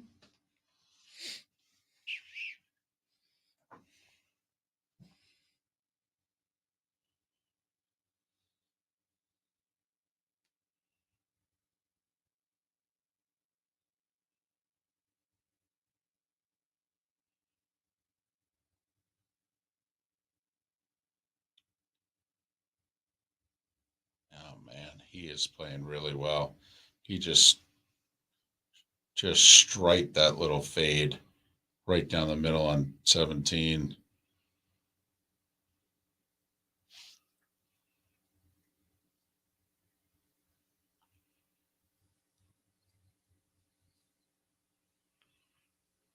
Did you hear the one quote somebody staying at the hotel there.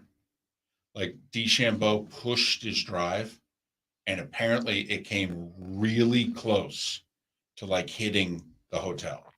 And somebody who like has, on the side that faces the hole and what have you said, it sounded like a missile went by our road. They were saying yesterday, I think it was on the radio because I was listening to it. And they said that last year Mickelson was trying to just see how far right you could go in the practice round, or or in the I guess in the practice round, he's trying to just see how far right. He hit one off the balcony, and it carried him into the middle of the fairway.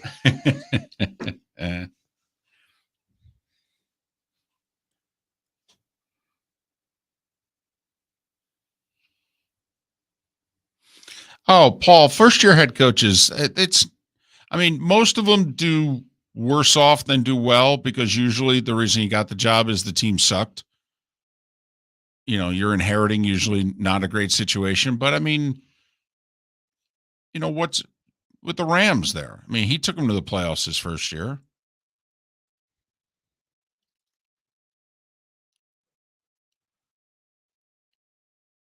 Hell, Tony Sparano took the Dolphins to the playoffs his first year.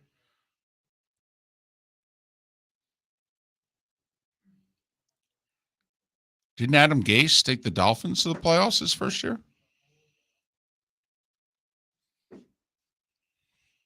He's got Adam Gase's eyes. He's on hold. We're back in 10 seconds. Awesome. Did you tell him? Yeah. Thanks.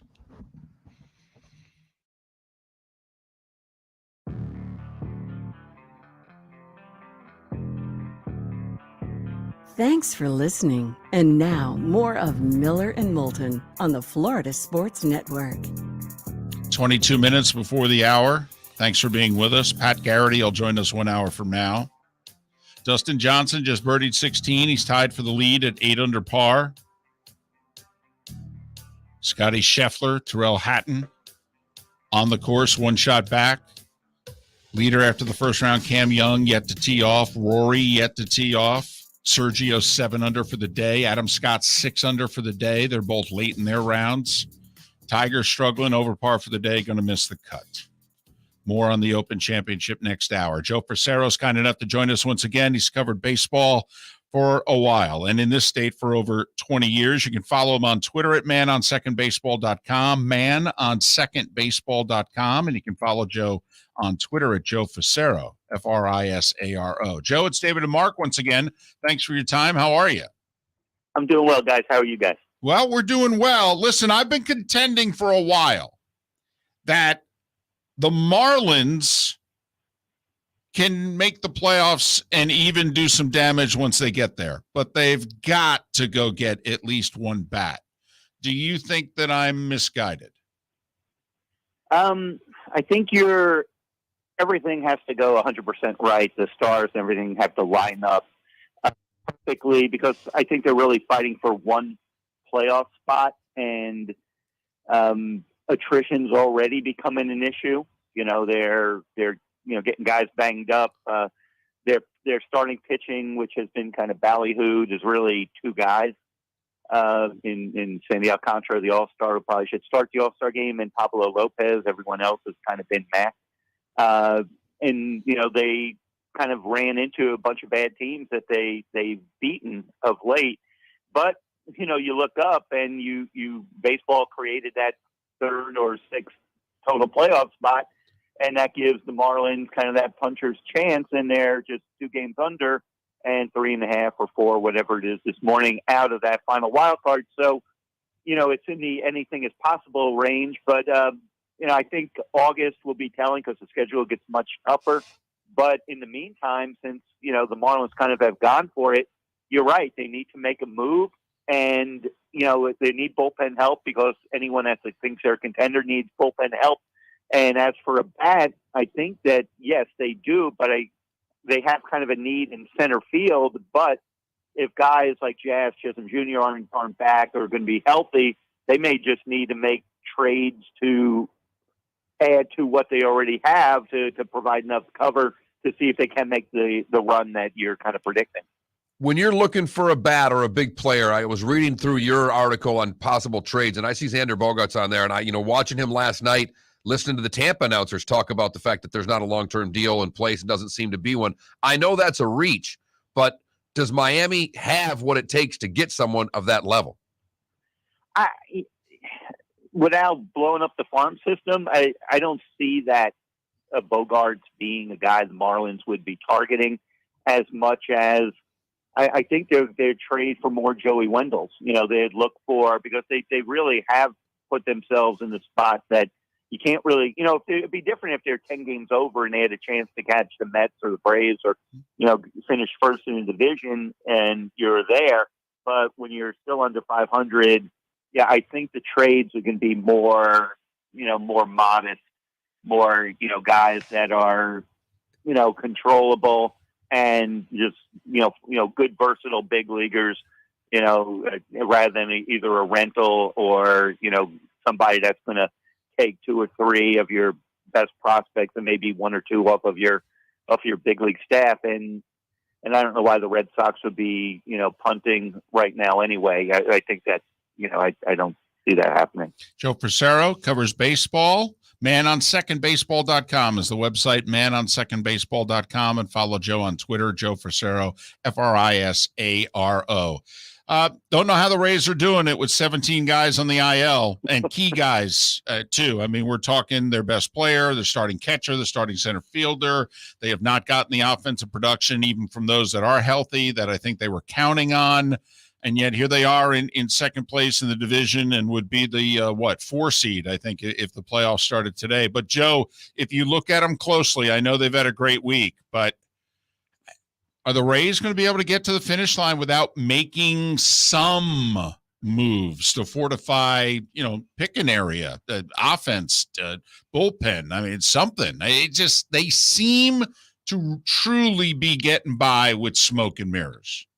Yeah, I agree. And I think of before the Red Sox series, I'm like, okay, this is it. The Pirates or the Reds, whatever, they got swept by a team like that, and they're like, okay, that's it. This is just too much.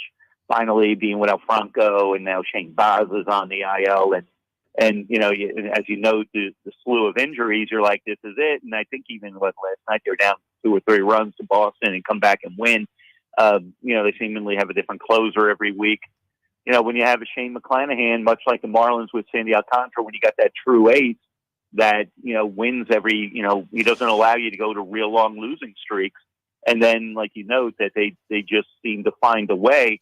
But yeah, it's really being tested this year. Obviously, they've kind of done this before, but I'm not ruling them out. But I do think they're a little bit of a house of cards as well. It's really hard to hold up a whole second half, kind of mirroring what you just did.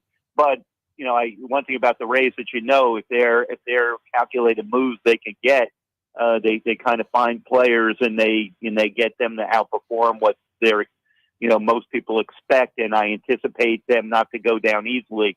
I think that they, obviously, like you say, they're what the 4th seed, so they're gonna, they'll do all they can to stay in it as long as they can.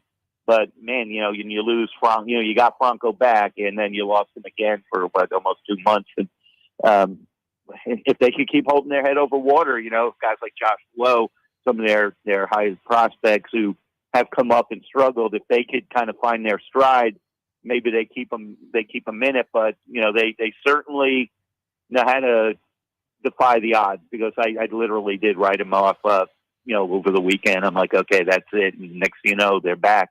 So, Mark, it's funny, if by chance they can get to about the second week of September and be in decent shape, they could get Glasnow and Wander Franco both back in mid-September. Now, it could be a rough 8 weeks to get there, but the irony is an ace and their best player could walk into the clubhouse in mid-September. Well, and that leads me to where I want to go, Joe, is that with a bunch of teams battling injury, which is normal, and you've got a slew of teams fighting for these extra wild card spots, will this be a more active trade deadline, or with teams like the Yankees and the Dodgers so far ahead, does that make more teams stand pat? How do you see the deadline coming out? Oh, I see everyone being active. What I'm surprised about is the teams, like I've been screaming for the Marlins for weeks to beat the market. to stay ahead of the market and make a move. And no one's done it. No, everyone's just now kind of, oh, here we are. I mean, baseball literally created this opportunity with the extra wild card. It was like, let's get more teams engaged, more teams that would have been out of it otherwise. And yet front offices are all, playing the patient game. And, I like to see teams. Look what Seattle has just done, 11 in a row. And Baltimore, 10 or 11 in a row, So now you get all these teams kind of believing. So I think that you had teams that were, cautious. What do we do? What do we do? But I would have beaten the market. I would have gone, look, the Marlins knew what they were facing after they got there to their slow start, and the Mets and Braves ran that way ahead. Go make a move. You need a bullpen arm. Everyone needs a bullpen arm. Go get the bullpen arm. But now it's going to come down to that final, 4 or 5. And they even made the deadline, August 2nd, a few days later than normal. I would have been the guy or the team out there, and no one's done it yet, but I think it's about to happen.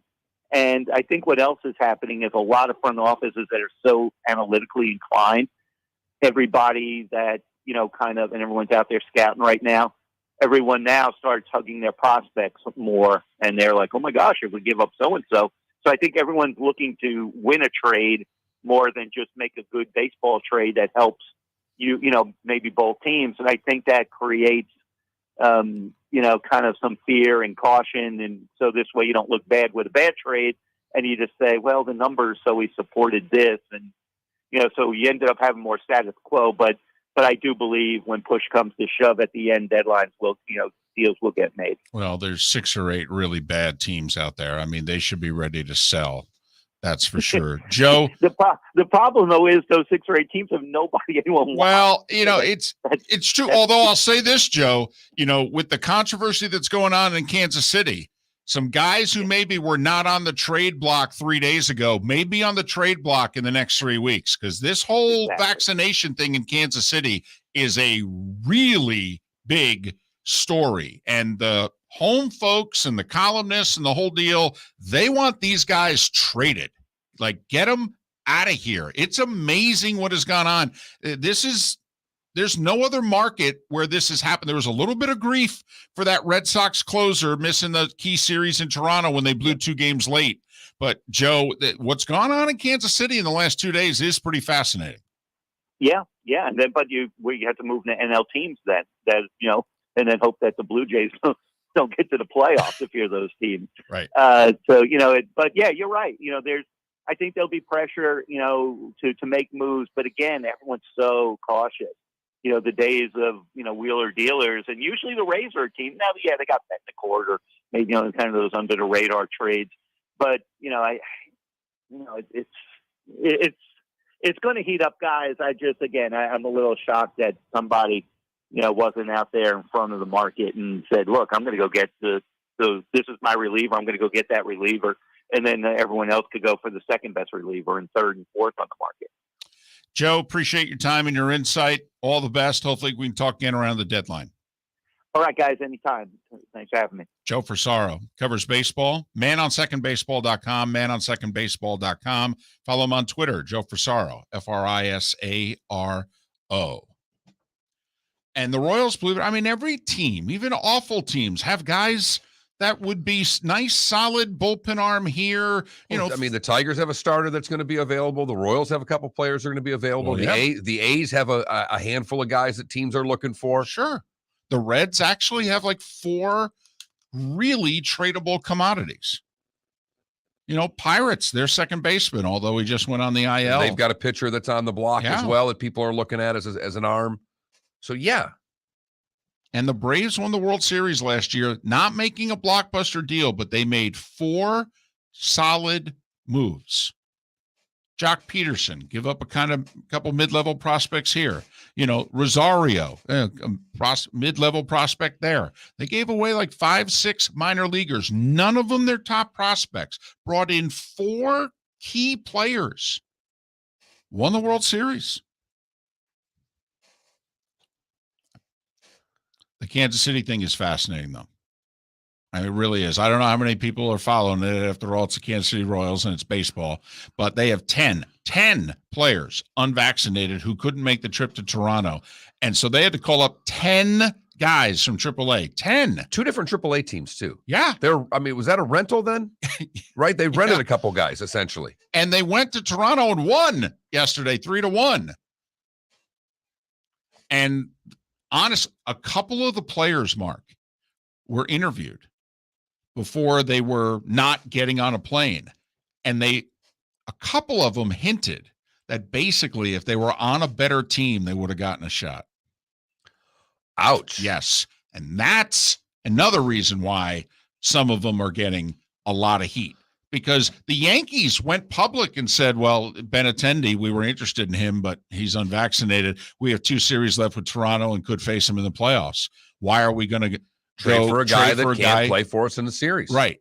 Now, Benintendi gave a quote in which he kind of left the door open to, if I got acquired by the right team, maybe I would change my tune. Shave my beard and get a vaccination shot. Right. The Yankees, by the way, are fully vaccinated because they've already gone to Toronto this year, and every single player on the team. Now, last year they were not. But this year they are. We don't know if it's a mandate from up above or whatever, but last year it was not an issue with the team. This year they pretty emphatic about it. How about that quote? All right. Well, if I got traded to a good team, I might get a shot. Boy, I can't even fathom saying that. Yeah. I really cannot. I'd let my agent know right. that, hey, if just tell the Yankees I'll get the shot. Right. Tell the Yankees, the Astros, the Dodgers, the Braves, right. I'll get a shot. Whatever you need. Nope, don't worry about it. Dustin Johnson right now is tied with Cameron Young for the lead at the British Open. They are both 8 under. Dustin Johnson has about a 2-footer left on the 17th hole for his par, and then we'll play the very birdieable 18th, very drivable 18th, coming up to take the lead solo. Scotty Scheffler among 3 at 7 under. What a year for Scheffler.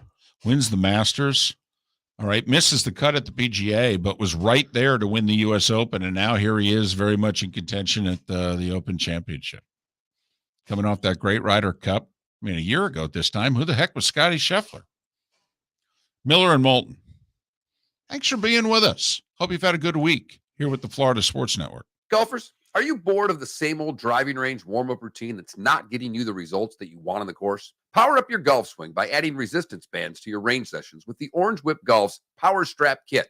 Featuring band attachments to your feet and hips, Power Strap resistance training will boost club head speed, increase power, improve flexibility, all with just a few swings. Buy a Power Strap Kit today.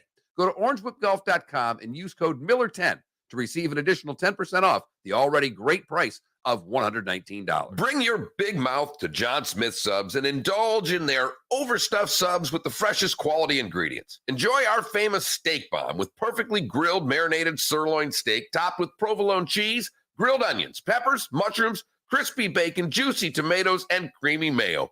Boom! Made-to-order crispy fries can be paired with the Gator, the Cuban, the chicken bomb, or the Italian. Love local. Eat delicious with John Smith Subs. Find a John Smith Subs location near you today. David Moulton for Napa, Napa Auto Parts, and Napa Filters. Insist on Napa filters for your vehicles, or if you're a do-it-yourselfer, only buy Napa filters. Napa has a filter for almost anything on earth that moves, whether it's motorcycles, foreign and domestic cars, vans, SUVs, earth-moving equipment. You get the idea. Napa Auto Parts, Napa filters. Insist on them for your vehicles, or if you're a do-it-yourselfer, only buy Napa filters. Mark Miller for SWFL Golf Carts, or online, flgolfcarts.com. If you're looking for a golf cart, an e-bike, or an e-motorcycle, go visit Alex and the gang at SWFL Golf Carts. flgolfcarts.com online. Check out their whole inventory. If you're looking for a custom cart, they can take care of you. 2-seater, 4-seater, 6-seater, they've got you covered. E-bikes, nobody better for value and service. E-motorcycles, check them out. Again, flgolfcarts.com. flgolfcarts.com. Bring your big mouth to John Smith Subs and indulge in their overstuffed subs with the freshest quality ingredients. Enjoy our famous steak bomb with perfectly grilled marinated sirloin steak topped with provolone cheese, grilled onions, peppers, mushrooms, crispy bacon, juicy tomatoes, and creamy mayo. Boom! Made-to-order crispy fries can be paired with the Gator, the Cuban, the Chicken Bomb, or the Italian. Love local. Eat delicious with John Smith Subs. Find a John Smith Subs location near you today. Golfers, are you bored of the same old driving range warm-up routine that's not getting you the results that you want on the course? Power up your golf swing by adding resistance bands to your range sessions with the Orange Whip Golf's Power Strap Kit. Featuring band attachments to your feet and hips, Power Strap resistance training will boost club head speed, increase power, improve flexibility, all with just a few swings. Buy a Power Strap Kit today. Go to orangewhipgolf.com and use code Miller10 to receive an additional 10% off the already great price of $119. You are listening to Miller and Moulton on the Florida Sports Network.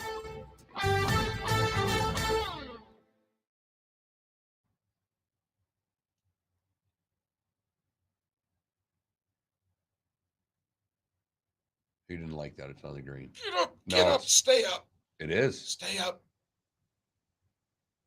No, you could put that. He was thinking too. Right. Yeah. He was thinking Right. too. Yeah. And you're right. That was not a driver. Oh no, they don't. They're hitting. Right. No. It was a 3-wood. Rory drove nine yesterday with an iron. Is Adam Scott in the DJ group? Must be. Got to be That could have been his tee shot there. in the Valley of Sin there. Yeah.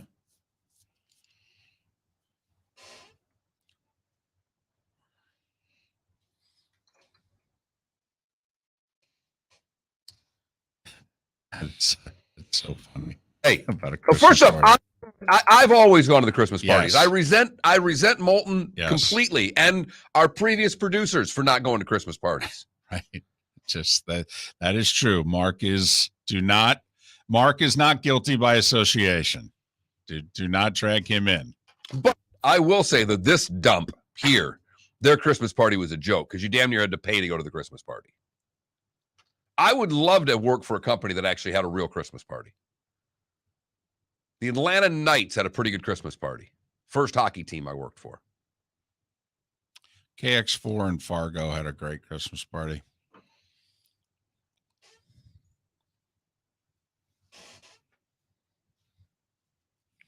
Robes, if you're watching and listening, come on now. We had a couple of really good Christmas parties.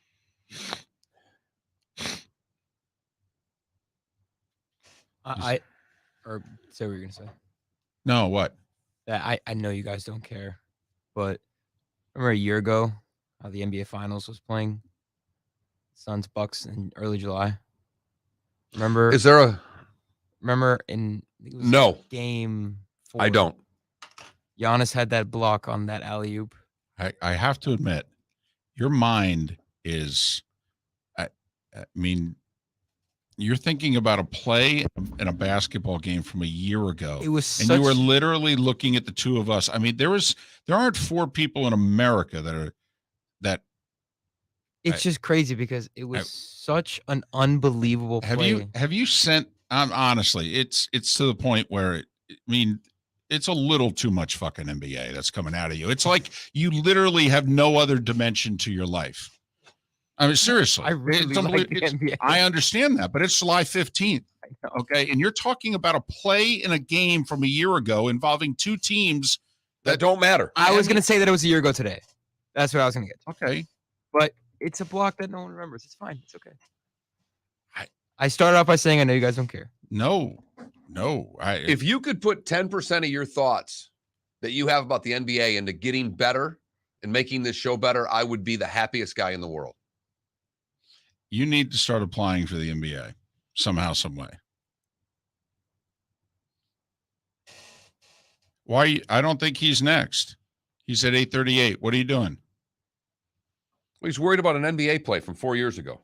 That's You're absolutely right. kind of my point.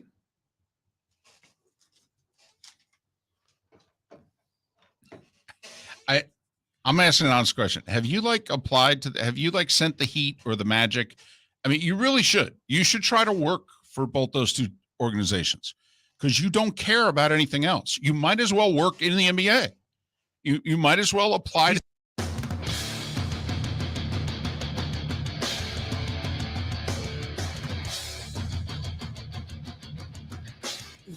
listening to Miller and Moulton exclusively on the Florida Sports Network.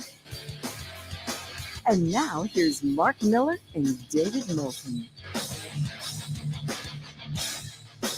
It is the final hour of Miller and Moulton in Lake City, Tampa, St. Pete, and Port Charlotte and Venice. Halfway home in the 239 Miller and Moulton, the Florida Sports Network, floridasportsnetwork.com. Dustin Johnson, Cameron Young tied for the lead. Young is yet to tee off. He's still resting on his laurels from yesterday with the 8 under 64. DJ is putting for eagle from about 60 feet on 18, a 2-putt, and he will have the lead in the clubhouse. For how long? Who knows? Who cares?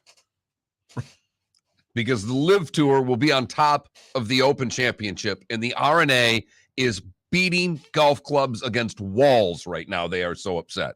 Not a good putt for DJ, however, leaves it about 8 to 10 feet short, so he'll have that for birdie to post 9 under. But either way, he is in the lead at the British Open. No matter how you slice it, even if he misses, he will have a share for a moment, and the R&A has to deal with the Live Tour having a hell of a day at St. Andrews. And so far, a very different tournament for the LIV golfers than the U.S. Open, where most of them, a staggering number of them missed the cut. There were only like 4 or 5 that made it, and no one contended. And in this one, Casey's playing well, Sergio's playing well, Bryson's playing well, DJ's on top of the scoreboard right now. Taylor Gooch is up there. So they're having a hell of a week, or hell of a 2 days thus far. We'll see what the weekend meets for these players as well. Adam Scott, 6 under for the day, and I believe he's putting for eagle on 18. Sergio was 7 under late in his round. Here's Adam Scott, who we think is going to tap in for 65. Well, Ernie Els at 52 had it going yesterday. He was 5 under late in his round. This is the tournament in which the older player can contend, if not win. Because length isn't necessary. It's going long for everybody here. The ball rolls out so much. What a round by Adam Scott. Got to give Felipe a little credit right before the show started. Adam Scott had just started his round. He had made an early birdie. And Felipe was like, you know what? I'm an Adam Scott guy. I think he's going to do well. Well, let me tell you. Wish you'd put a few shekels on him today. A 7 under 65, which is second best round of the tournament right now. I always liked this putter when I was little. So the long putter? Yes. I was like, that is awesome. And he was good. He's been good he for a is long good. time. Yeah. Yeah. It was ironic. He ended up being the Australian to win the Masters. Just like Mike Weir, first lefty to win the Masters. We all thought it'd be Phil, and we all thought first Australian would be Norman. Very different today with the coverage, by the way. They have been forced to show a ton of DJ. They've shown a decent amount of Gooch, who was right around the leaderboard as well. They showed DeChambeau hit his tee shot on 1, so they are showing a little bit more of the Live Tour players, much to the chagrin of the R&A. A DeChambeau Daly pairing is so rich. That just, the 2 grip it and rip it guys of the last 30 years paired together. And DJ drilled the 10-footer, so he is now solo in the lead at the Open Championship. 68, 67, 9 under. He is your leader. This is exactly what we wanted. Well, there's no doubt. All right, you got an LIV guy right now who's in first, and you got another LIV guy who's T3.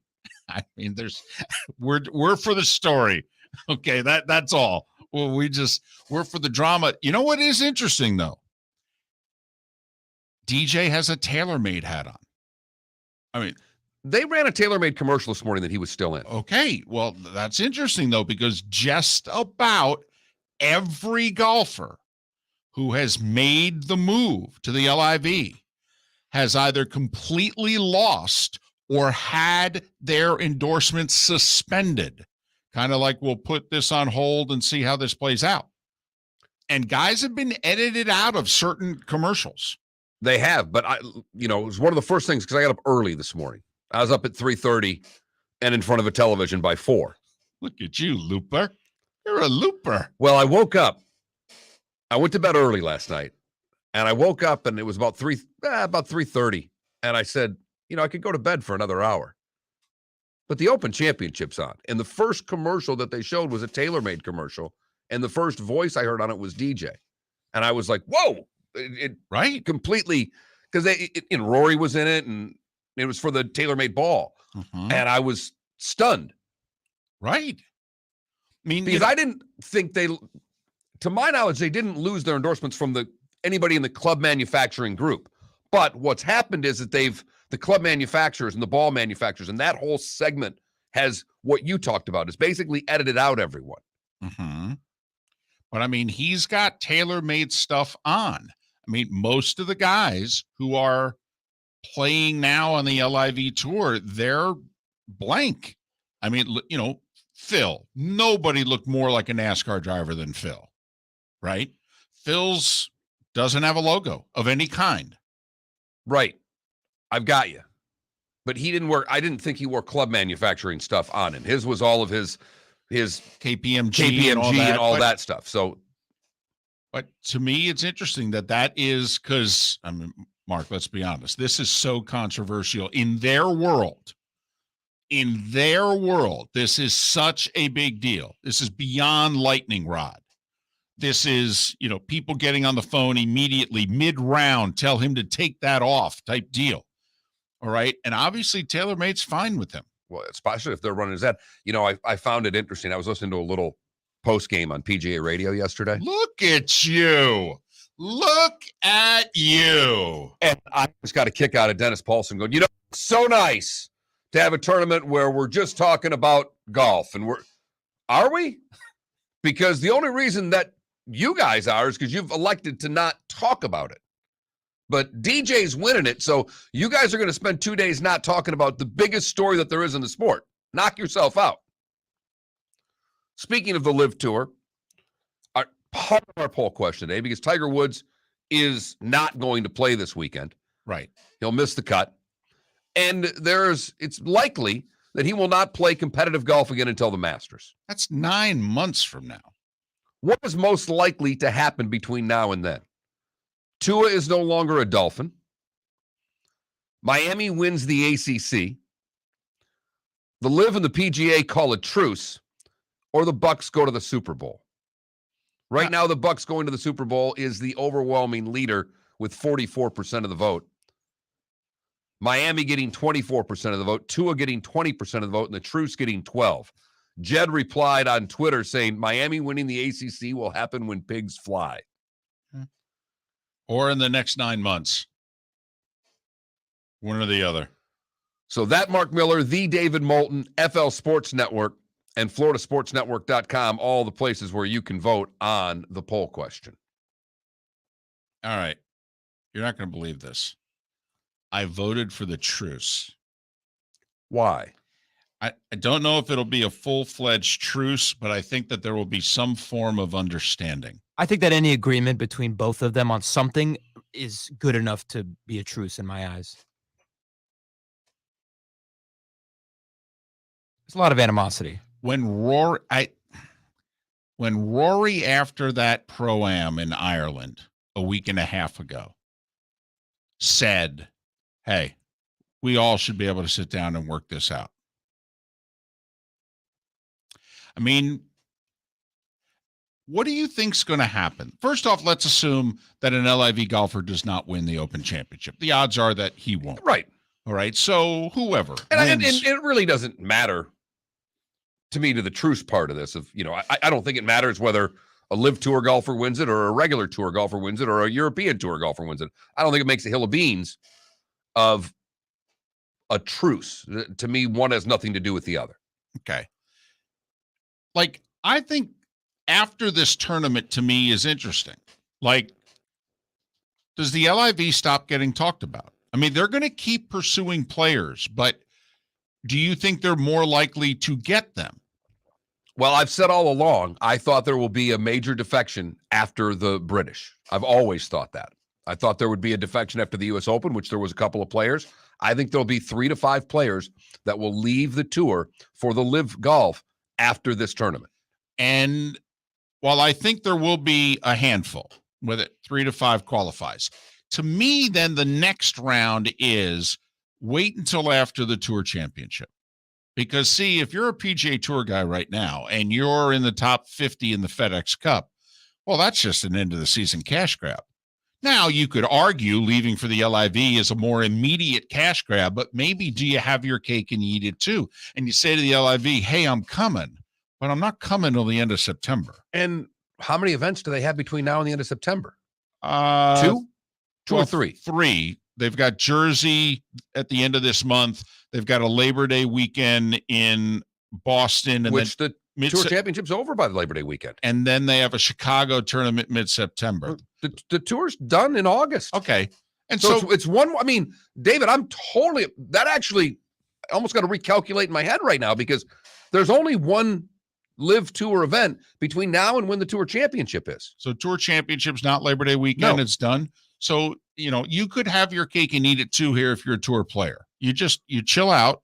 You play out your year, FedEx Cup points, the whole deal, and you see how far you can go, hopefully make it to the final 30 and just have a huge cash grab. And then you could be in Boston, Labor Day weekend, playing on the LIV Tour. That's what I'd be doing. And you'd have 5 more tournaments to play in, by the way. 2 in September, 3 in October. They play 3 tournaments in October. The other story that we've yet to talk about, did you see Charles Barkley? He's interviewing with the LIV Tour. He did a podcast yesterday, day before, in which he was asked, hey, there are rumors out there. He's like, yeah, they called. They want to set up a meeting. I'm meeting with them. He goes, when you're in my business, you don't turn down meetings. You can always say no. Wow. Remember that obviously they're trying, golf fun, the whole deal, put him third man in the booth. Let him just say whatever he wants to say. Bust guys' chops. I mean, is that the future? Well, of tournament golf coverage? Does that also give you a hint that maybe Turner's going after Live Golf? There you go. I mean, that's, to me, it's not so much that they're asking Barkley. Why are they asking Barkley? And to me, they're asking Barkley because they're trying to work Turner into the deal, because that seems to be the place that doesn't have golf right now that is the most likely home for Live Golf. And the vibe around all their golf is like the Live Tour. Totally. Big party. Yeah. Right. A whole deal. Barkley has also said he's got about 1 to 2 years left on his current Turner deal, and he has indicated, I'm walking away from the NBA when my contract's done. Now, we'll see. Miller and Moulton. Thanks so much for being with us, Florida Sports Network. Golfers, are you bored of the same old driving range warm-up routine that's not getting you the results that you want on the course? Power up your golf swing by adding resistance bands to your range sessions with the Orange Whip Golf's Power Strap Kit. Featuring band attachments to your feet and hips, Power Strap resistance training will boost club head speed, increase power, improve flexibility, all with just a few swings. Buy a Power Strap Kit today. Go to orangewhipgolf.com and use code Miller10 to receive an additional 10% off the already great price of $119. David Moulton for Napa Auto Parts, and Napa Filters. Insist on Napa Filters for your vehicles, or if you're a do-it-yourselfer, only buy Napa Filters. Napa has a filter for almost anything on earth that moves, whether it's motorcycles, foreign and domestic cars, vans, SUVs, earth-moving equipment. You get the idea. Napa Auto Parts, Napa Filters. Insist on them for your vehicles, or if you're a do-it-yourselfer, only buy Napa Filters. Mark Miller for SWFL Golf Carts, or online, flgolfcarts.com. If you're looking for a golf cart, an e-bike, or an e-motorcycle, go visit Alex and the gang at SWFL Golf Carts. flgolfcarts.com online. Check out their whole inventory. If you're looking for a custom cart, they can take care of you. 2-seater, 4-seater, 6-seater, they've got you covered. E-bikes, nobody better for value and service.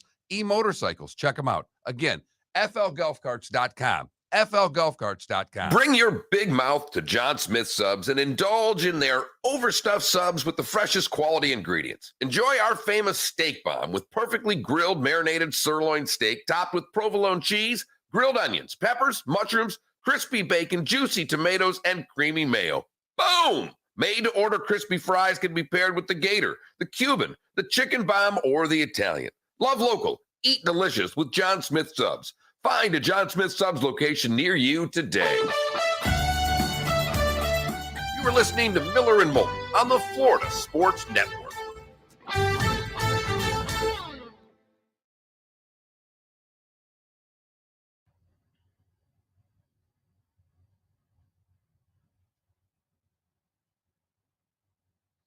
about a guy who's fallen off the earth, by the way. Molinari. Oh, yeah. Think of where he was 3 years ago. So I've got a small story here I was going to use as the good, but I found another good. Did you read the story about the wrestlers in the Post? I saw the headline, but I didn't read the story. At Oklahoma State? No, these are NWA wrestlers. Brian Idol and Natalie Markova were coming back to Tampa from Nashville. It was last month. When they landed, she forgot her purse. She said, I was totally out on the flight. Did all the taping for wrestling, probably was drunk. But she said when she came back to the plane to get her purse, it wasn't there. And her boyfriend, this Brian Idol guy, says, did you have your iPods in there?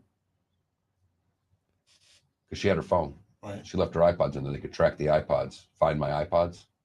Oh. Tracked the suspect to a Walmart. Went in, confronted him, pinned him down, waited for the cops. Right. And she didn't press charges at the end of it. Huh. But the guy turned the person to the authorities at the Tampa airport, but kept the wallet and the money and kept the wallet and the credit card. Dumbass. Look at this. An interview with DJ. Taylor made it. It's just jumping up and down right now.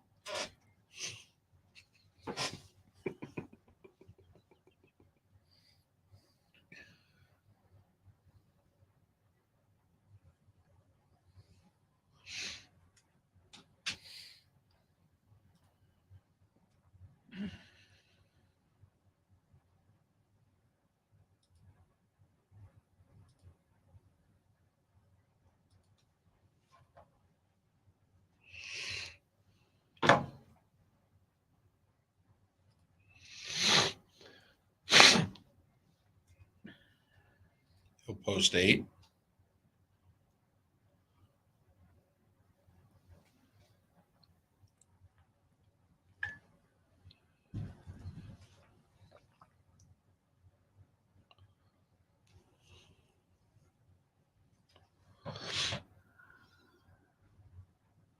They didn't show Sergio, did they? No. I was literally just going to see where he is. I wonder if he finished at 4.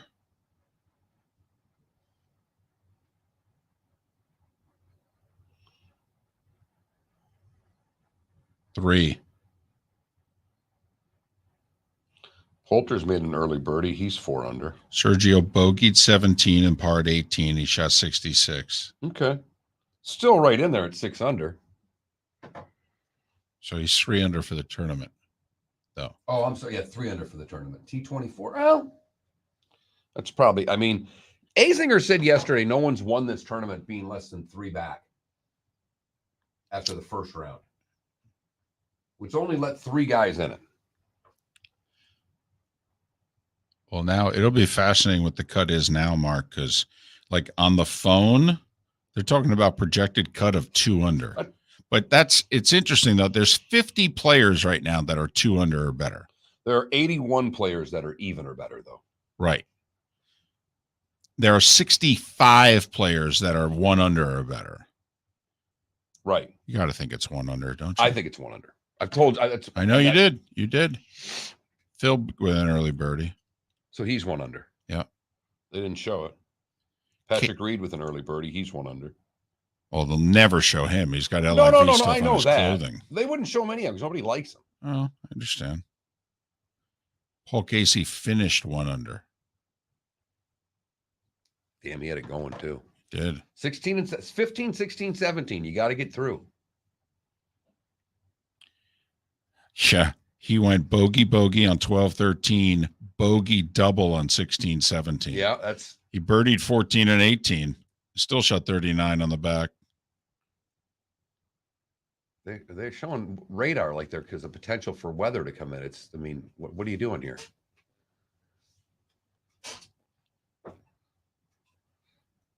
Whoa, there's a start for you. Oh, Garrick, hey go.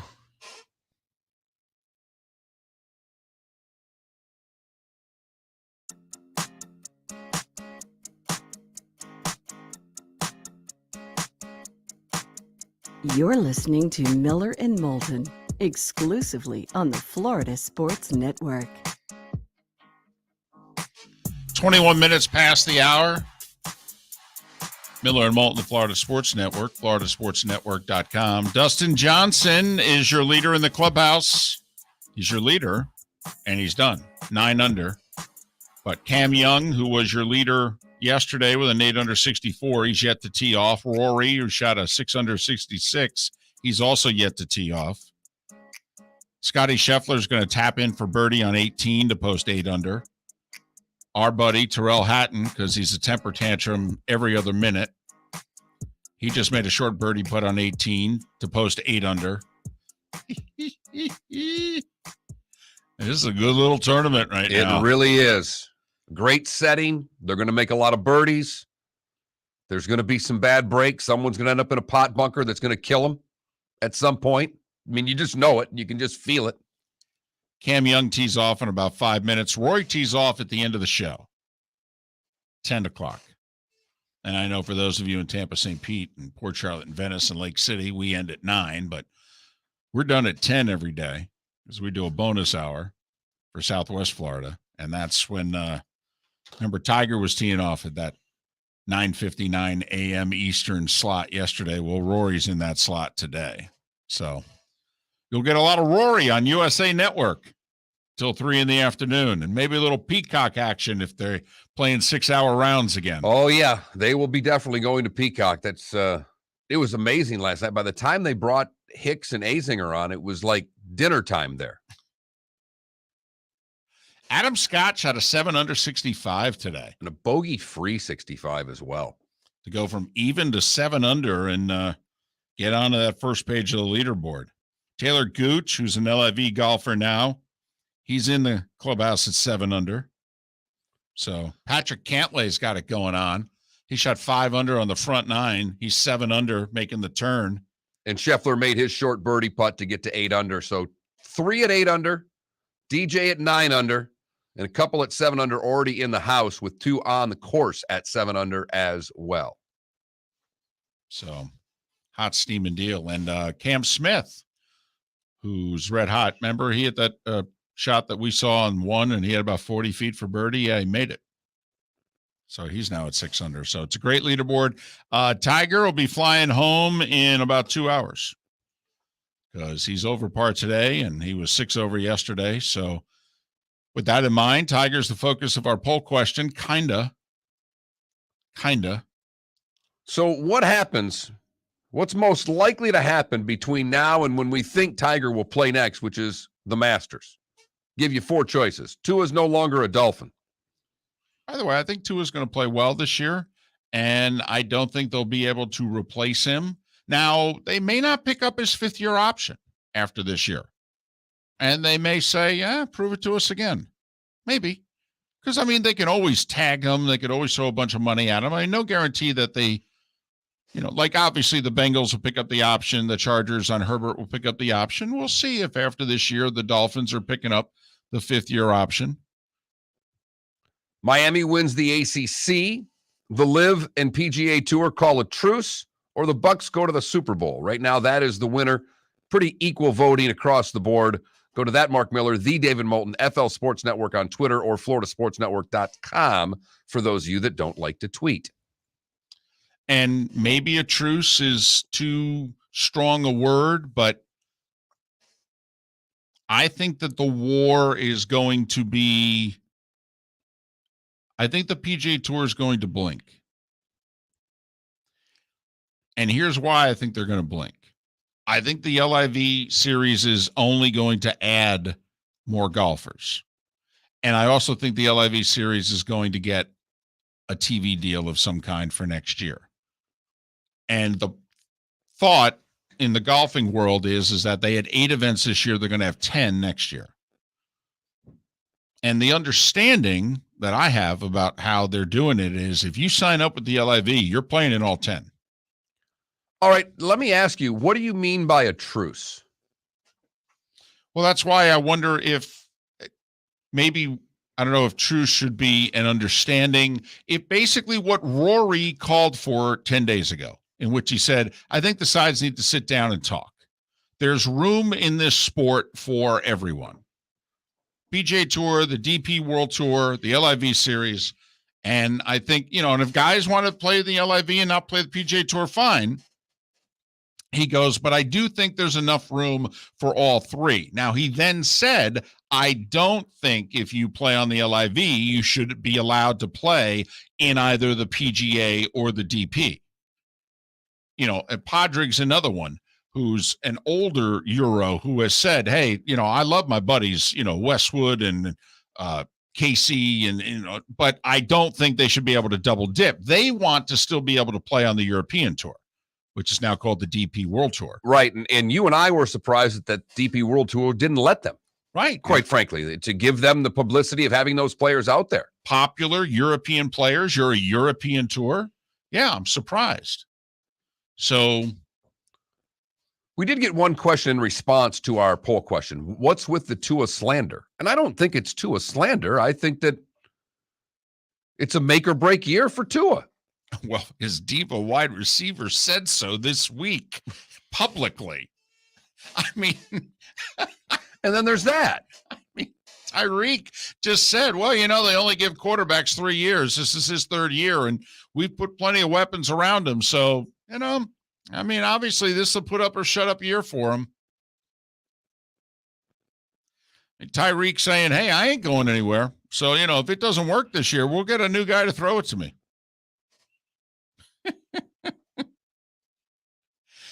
Hey, listen, not saying that they're the answer, but think about this. Either Baker Mayfield or Sam Darnold or both will be available a year from now. Jimmy Garoppolo will be available a year from now. I mean, never mind anybody that you can draft. I mean, that's a guarantee just from a contractual status. I mean, Baker could play out his year in Carolina. Now, I guess they could franchise tag him. But, Baker may go, this was fun, but I'd rather play somewhere else. There's better places for me and my wife and better organizations to play for. Because let's face it, if this year doesn't go decently in Carolina, the expectation is that's regime change. And if you're Baker, you're going to be like, I don't know if I want to play for yet another coach and system, and we're not ready to win. Maybe I can pick my spot and go elsewhere where we're ready to win. I don't know, replace Tom Brady in Tampa. The other side of that, though, is if it's halfway decent in Carolina, do you want to stay because Tom Brady's going to be retiring in Tampa? We don't, if it goes halfway decently, then you expect it to go similarly to how the Saints season goes. And then you're looking at it if you're Baker Mayfield going, ooh, we could win divisions here. Such a fascinating year for Carolina, David, of what could happen there. Because you're absolutely right that Baker could want to leave. But if all of a sudden they're 7-10, 8-9, you never know. Because I don't expect anything more than that. I mean, that would be exceeding expectations if they're a team that's around 500. Yes, but I believe they have to be close in order for the coach to come back for year 4. Apparently, he barely made it through year 2 with the owner. And only because he has a 7-year deal for such money is the thought that he got a year 3, that the owner is really not happy. And obviously, he has spent more resources at quarterback year. He drafted one. He just gave up more draft picks for one. I mean, he is subscribing to the Miller and Moulton theory of if you don't have one, keep trying. Vote on our poll question. That Mark Miller, the David Moulton, FLSportsNetwork.com. You can text the show as well by texting FSN Radio, the keyword to 21,000, FSN Radio to 21,000 for your thoughts on the poll question or anything else that's on your mind. We'll turn to the NBA on the other side. It's Miller and Moulton. We thank you so much for listening. Back with more after this on the Florida Sports Network. Golfers, are you bored of the same old driving range warm-up routine that's not getting you the results that you want on the course? Power up your golf swing by adding resistance bands to your range sessions with the Orange Whip Golf's Power Strap Kit. Featuring band attachments to your feet and hips, Power strap resistance training will boost club head speed, increase power, improve flexibility, all with just a few swings. Buy a power strap kit today. Go to orangewhipgolf.com and use code Miller10 to receive an additional 10% off the already great price of $119. Mark Miller for SWFL Golf Carts, or online, flgolfcarts.com. If you're looking for a golf cart, an e-bike, or an e-motorcycle, go visit Alex and the gang at SWFL Golf Carts. flgolfcarts.com online. Check out their whole inventory. If you're looking for a custom cart, they can take care of you. 2-seater, 4-seater, 6-seater, they've got you covered. E-bikes, nobody better for value and service. E-motorcycles, check them out. Again, flgolfcarts.com. flgolfcarts.com. David Moulton for Napa Auto Parts, and Napa Filters. Insist on Napa filters for your vehicles, or if you're a do-it-yourselfer, only buy Napa filters. Napa has a filter for almost anything on earth that moves, whether it's motorcycles, foreign and domestic cars, vans, SUVs, earth-moving equipment. You get the idea. Napa Auto Parts, Napa filters. Insist on them for your vehicles, or if you're do-it-yourselfer, only buy Napa filters. Bring your big mouth to John Smith Subs and indulge in their overstuffed subs with the freshest quality ingredients. Enjoy our famous steak bomb with perfectly grilled marinated sirloin steak topped with provolone cheese, grilled onions, peppers, mushrooms, crispy bacon, juicy tomatoes, and creamy mayo. Boom! Made-to-order crispy fries can be paired with the Gator, the Cuban, the chicken bomb, or the Italian. Love local. Eat delicious with John Smith Subs. Find a John Smith Subs location near you today. You are listening to Miller and Moulton on the Florida Sports Network.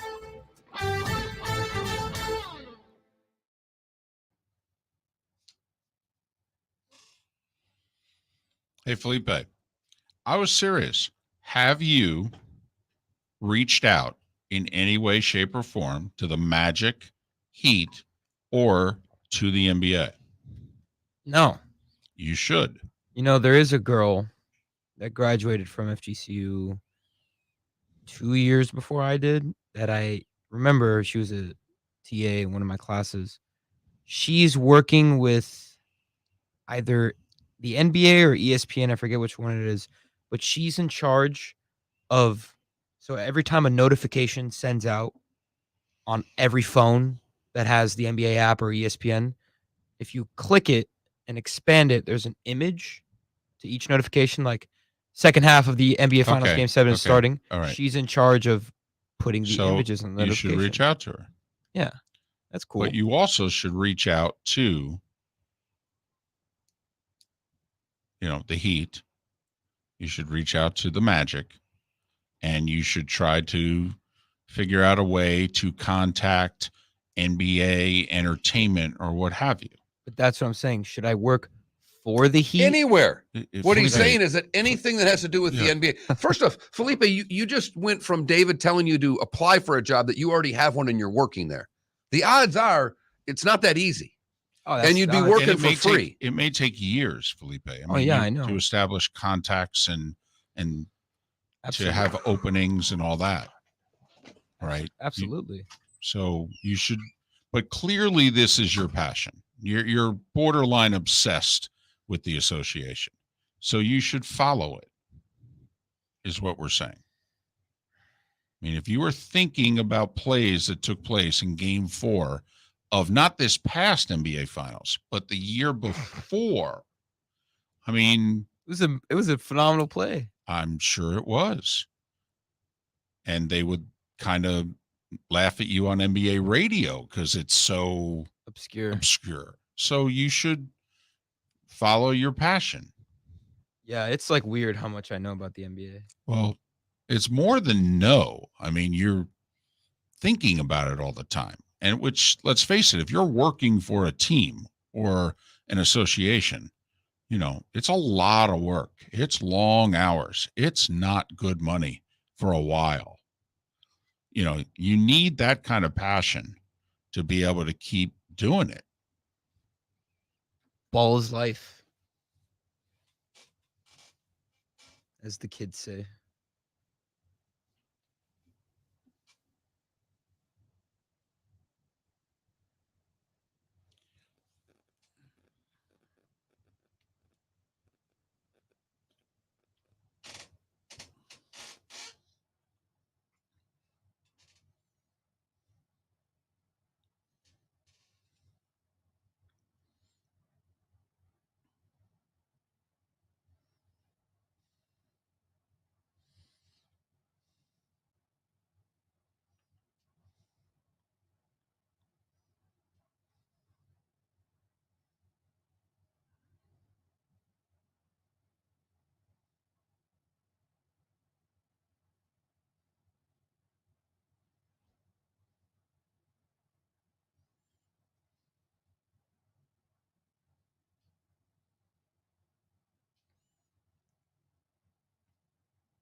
How many majors does DJ have?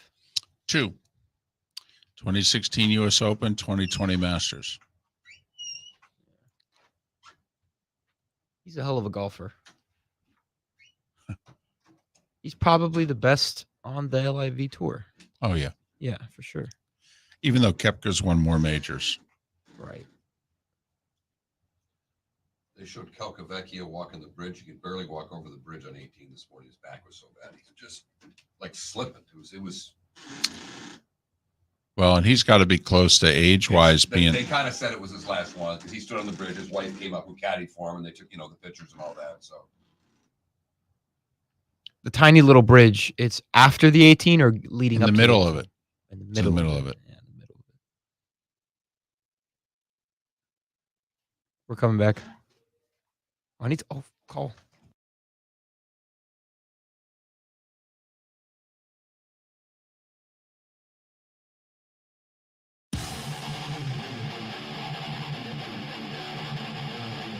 You're listening to Miller and Moulton, exclusively on the Florida Sports Network.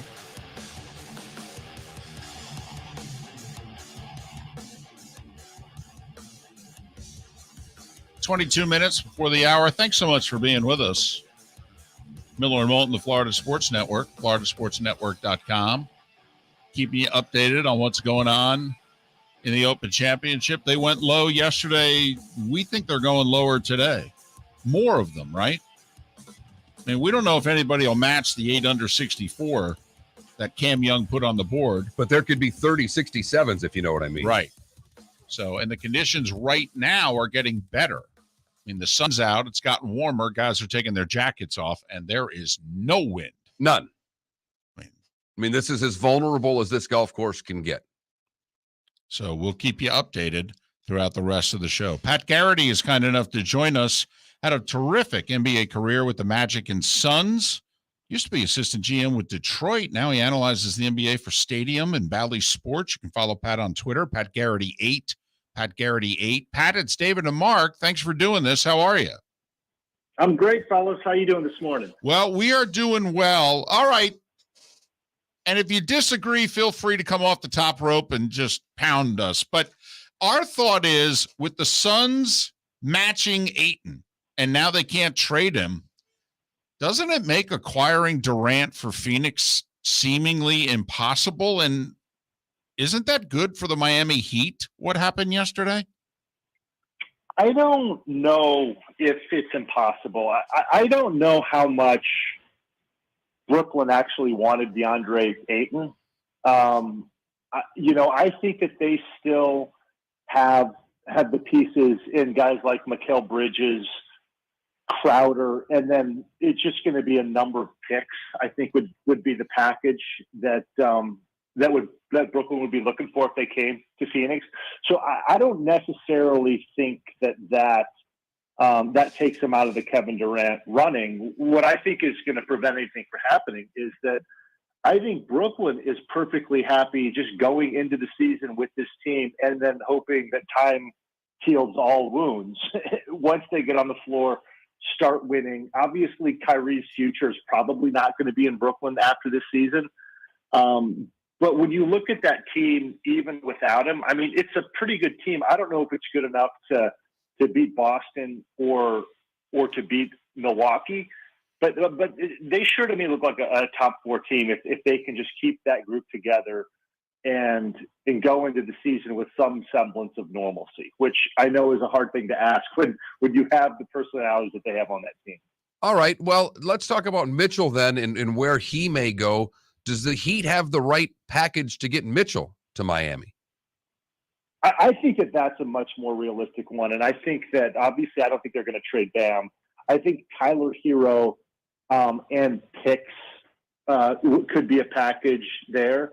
Donovan Mitchell's an interesting one to me because for how great of a player he is and multi-time all-star, all-NBA type player, I just have a hard time seeing when you're talking about championship level teams, building around a team with a small scoring guard. unless you just have some straight dogs defensively. So, like in the case of Miami, that would be one team where I think it could work.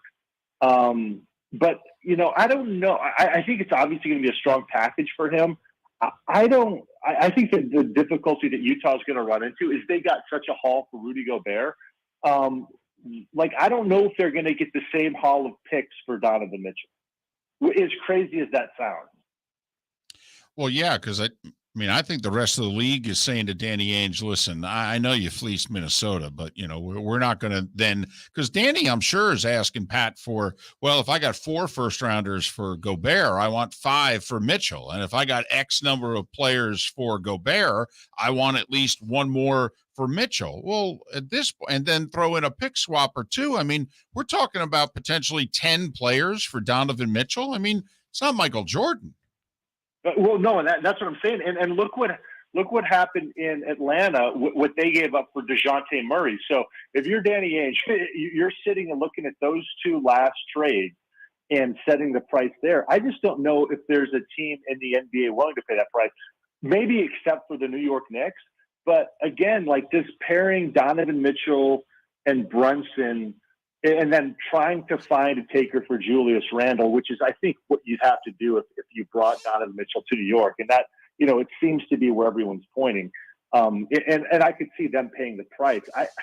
It's going to be, an exciting thing to see Donovan Mitchell in that kind of market and playing in the Garden. I don't know if that puts them in the same category even then with those top teams in the East. Pat, and we're talking with Pat Garrity, longtime NBA player, Magic, Suns, worked in the Pistons organization, now covers the NBA for Stadium and Bally Sports. You can follow Pat on Twitter at PatGarrity8. Pat, outside of the iconic organizations, it seems as if every organization sometimes is a trendy, hey, guys want to play there, now guys don't want to play there. The 2 teams that I mentioned that you played with, both Orlando and Phoenix, have been trendy and then have been not necessarily I want to play there. Guys clearly have not wanted to play for the Knicks for 20 years. And is that why, if you're the Knicks, Brunson wants to be a Knick, so they went and got him and they overpaid for him. And Donovan Mitchell wants to be a Knick. If you're running an organization, do you necessarily, hey, we've had trouble getting guys. We've had trouble wanting guys who want to play here. These guys want to play here. Well, let's go get them. I think that is absolutely the Knicks mentality. And look, I think with the front office that they have in place with Leon Rose, with Worldwide West, those guys have deep, deep relationships in the NBA. And so that's why they were hired, right? They were hired to go out and use their relationships in the NBA and the industry to go get guys. And that's the plan they're running with. They're not tearing down the New York Knicks and playing for draft picks and trying to get top 5 picks and building that way. They are playing for cap space and being players in free agency, and it hasn't worked, traditionally. We'll see if it works this time. I just think that with the makeup of their team right now, and I like some of their signings. An under the radar signing, Hartenstein was a great signing. They got Mitchell Robinson on a pretty reasonable deal, a declining salary deal.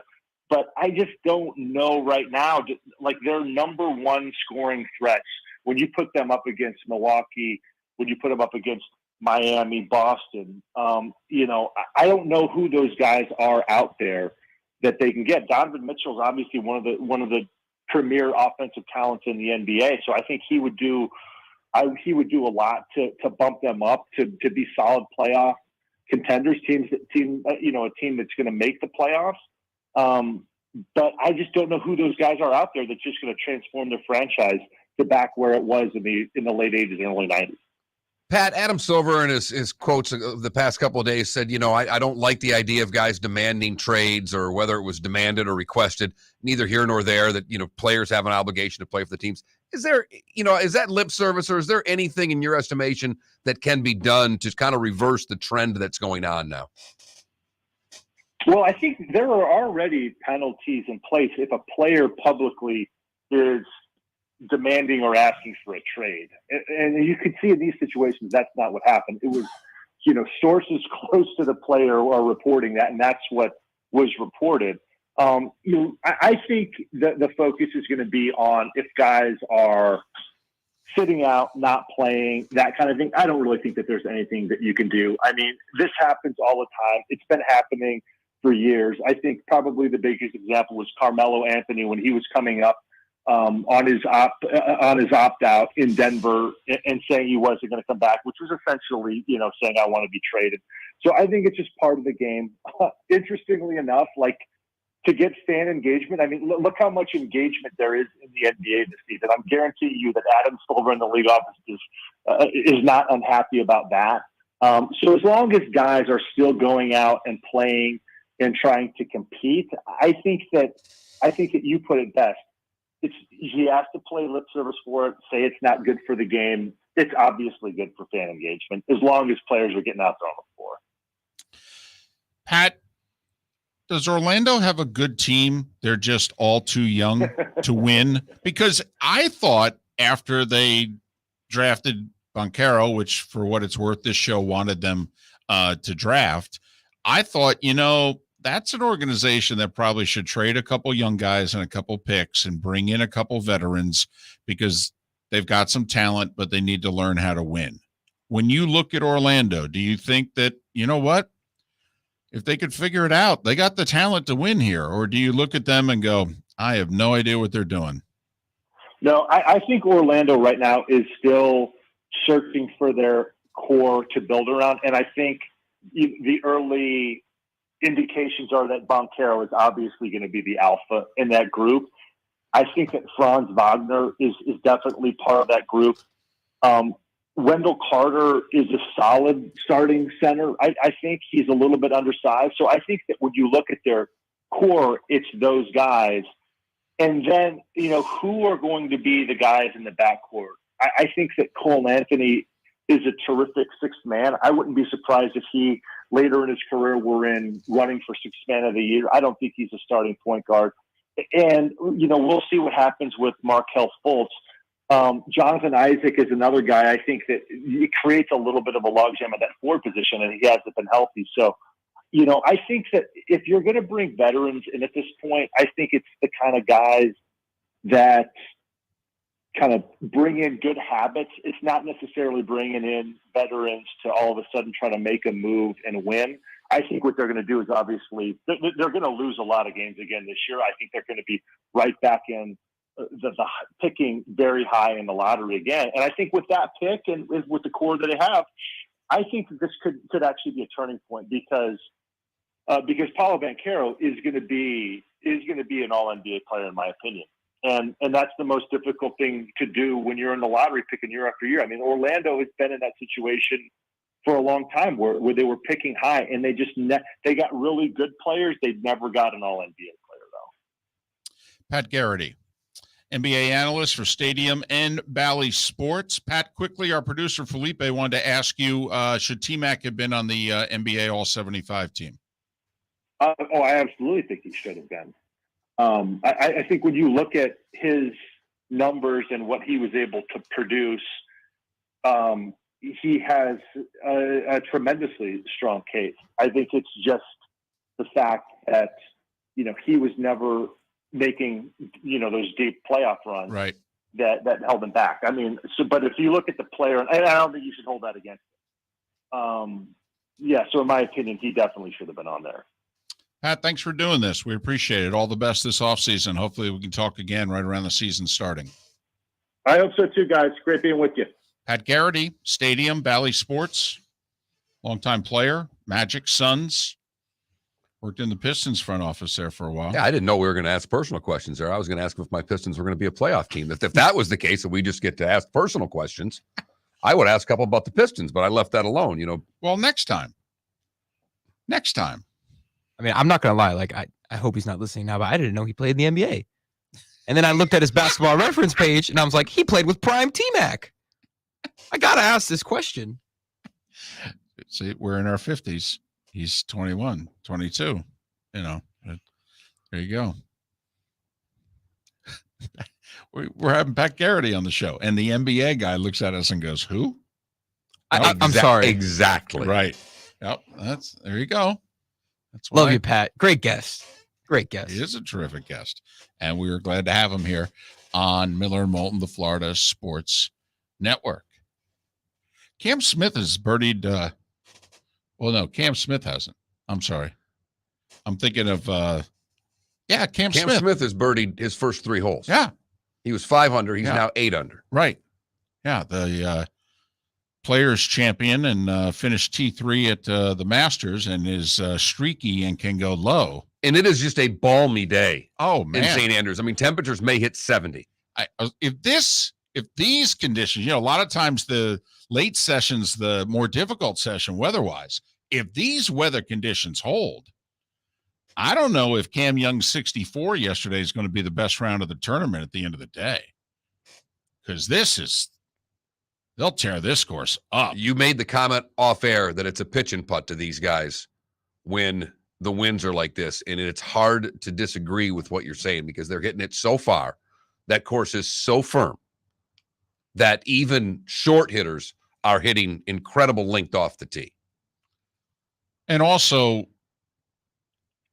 it's sobering then to see, Tiger's obviously trying hard, but to see where he is at in comparison to what he has to compete against and knowing that physically, in his own words, he's not going to get much better, if better at all. I mean, Tiger, quite frankly, does not look as if he belongs with what is out there right now. Not at all. Not at all. He's only beaten 5 or 6 guys on the whole course right now. Now, my hope is that another 9 months, he can get physically a lot stronger and that he could be better in 23 than he was in 22. Let's hope so. Miller and Moulton, thanks for listening. David Moulton for Napa, Napa Auto Parts, and Napa Filters. Insist on Napa filters for your vehicles, or if you're a do-it-yourselfer, only buy Napa filters. Napa has a filter for almost anything on earth that moves, whether it's motorcycles, foreign and domestic cars, vans, SUVs, earth-moving equipment. You get the idea. Napa Auto Parts, Napa filters. Insist on them for your vehicles, or if you're a do-it-yourselfer, only buy Napa filters. Bring your big mouth to John Smith Subs and indulge in their overstuffed subs with the freshest quality ingredients. Enjoy our famous steak bomb with perfectly grilled marinated sirloin steak topped with provolone cheese, grilled onions, peppers, mushrooms, crispy bacon, juicy tomatoes, and creamy mayo. Boom! Made-to-order crispy fries can be paired with the Gator, the Cuban, the chicken bomb, or the Italian. Love local. Eat delicious with John Smith Subs. Find a John Smith Subs location near you today. Golfers, are you bored of the same old driving range warm-up routine that's not getting you the results that you want on the course? Power up your golf swing by adding resistance bands to your range sessions with the Orange Whip Golf's Power Strap Kit. Featuring band attachments to your feet and hips, Power Strap resistance training will boost club head speed, increase power, improve flexibility, all with just a few swings. Buy a Power Strap Kit today. Go to orangewhipgolf.com and use code Miller10 to receive an additional 10% off the already great price of $119. Mark Miller for SWFL Golf Carts, or online, flgolfcarts.com. If you're looking for a golf cart, an e-bike, or an e-motorcycle, go visit Alex and the gang at SWFL Golf Carts. flgolfcarts.com online. Check out their whole inventory. If you're looking for a custom cart, they can take care of you. 2-seater, 4-seater, 6-seater, they've got you covered. E-bikes, nobody better for value and service. E-motorcycles, check them out. Again, flgolfcarts.com. flgolfcarts.com. Golfers, are you bored of the same old driving range warm-up routine that's not getting you the results that you want on the course? Power up your golf swing by adding resistance bands to your range sessions with the Orange Whip Golf's Power Strap Kit. Featuring band attachments to your feet and hips, Power Strap resistance training will boost club head speed, increase power, improve flexibility, all with just a few swings. Buy a Power Strap Kit today. Go to orangewhipgolf.com and use code Miller10 to receive an additional 10% off the already great price of $119. Bring your big mouth to John Smith Subs and indulge in their overstuffed subs with the freshest quality ingredients. Enjoy our famous steak bomb with perfectly grilled marinated sirloin steak topped with provolone cheese, grilled onions, peppers, mushrooms, crispy bacon, juicy tomatoes, and creamy mayo. Boom! Made-to-order crispy fries can be paired with the Gator, the Cuban, the chicken bomb, or the Italian. Love local. Eat delicious with John Smith Subs. Find a John Smith Subs location near you today. You are listening to Miller and Moulton on the Florida Sports Network.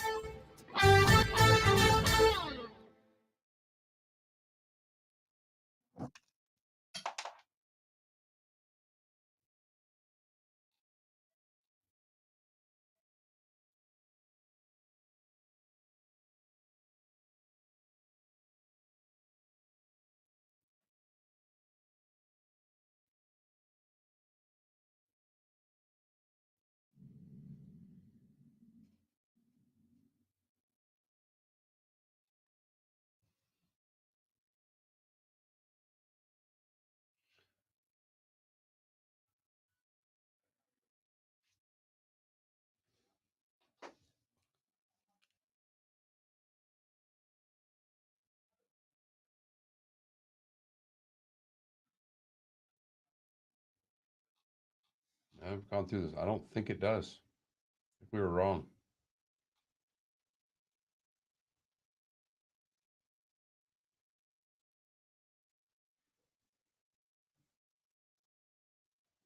Eligible tours, and it's got the Corn Ferry Tour, it's got PGA Tour Canada, it's got Latino America. It does not have the Champions Tour on here. All right. Now it says the Euro Pro Tour, which it doesn't have the DP World Tour, but I'm guessing that's what they're calling it. It says PGA European Tour. I can't believe that it's not on. Oh, okay.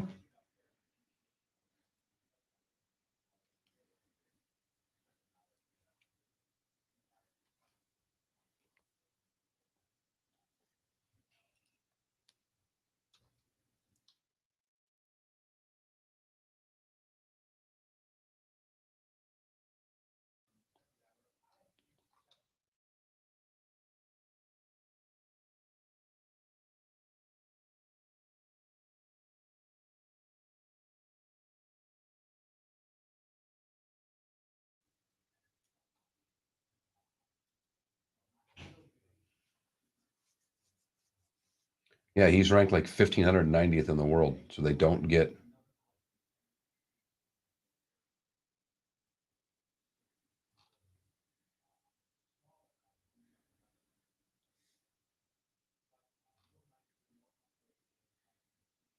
Yeah, you don't get it.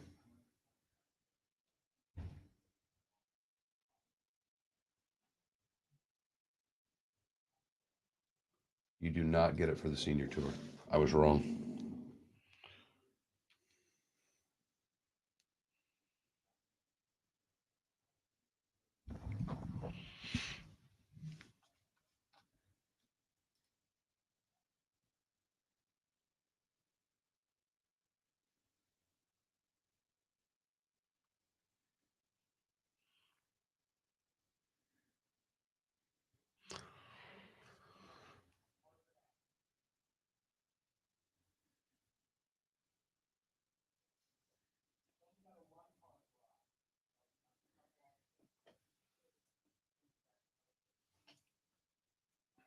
Yep. They list. I'm reading all of the tours Yeah. that are in the OWGR Right. system. That's what I was on.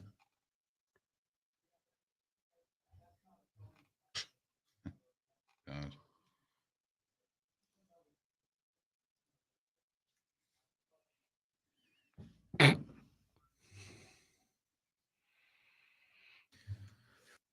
Ten seconds. Wow, look at young Rory.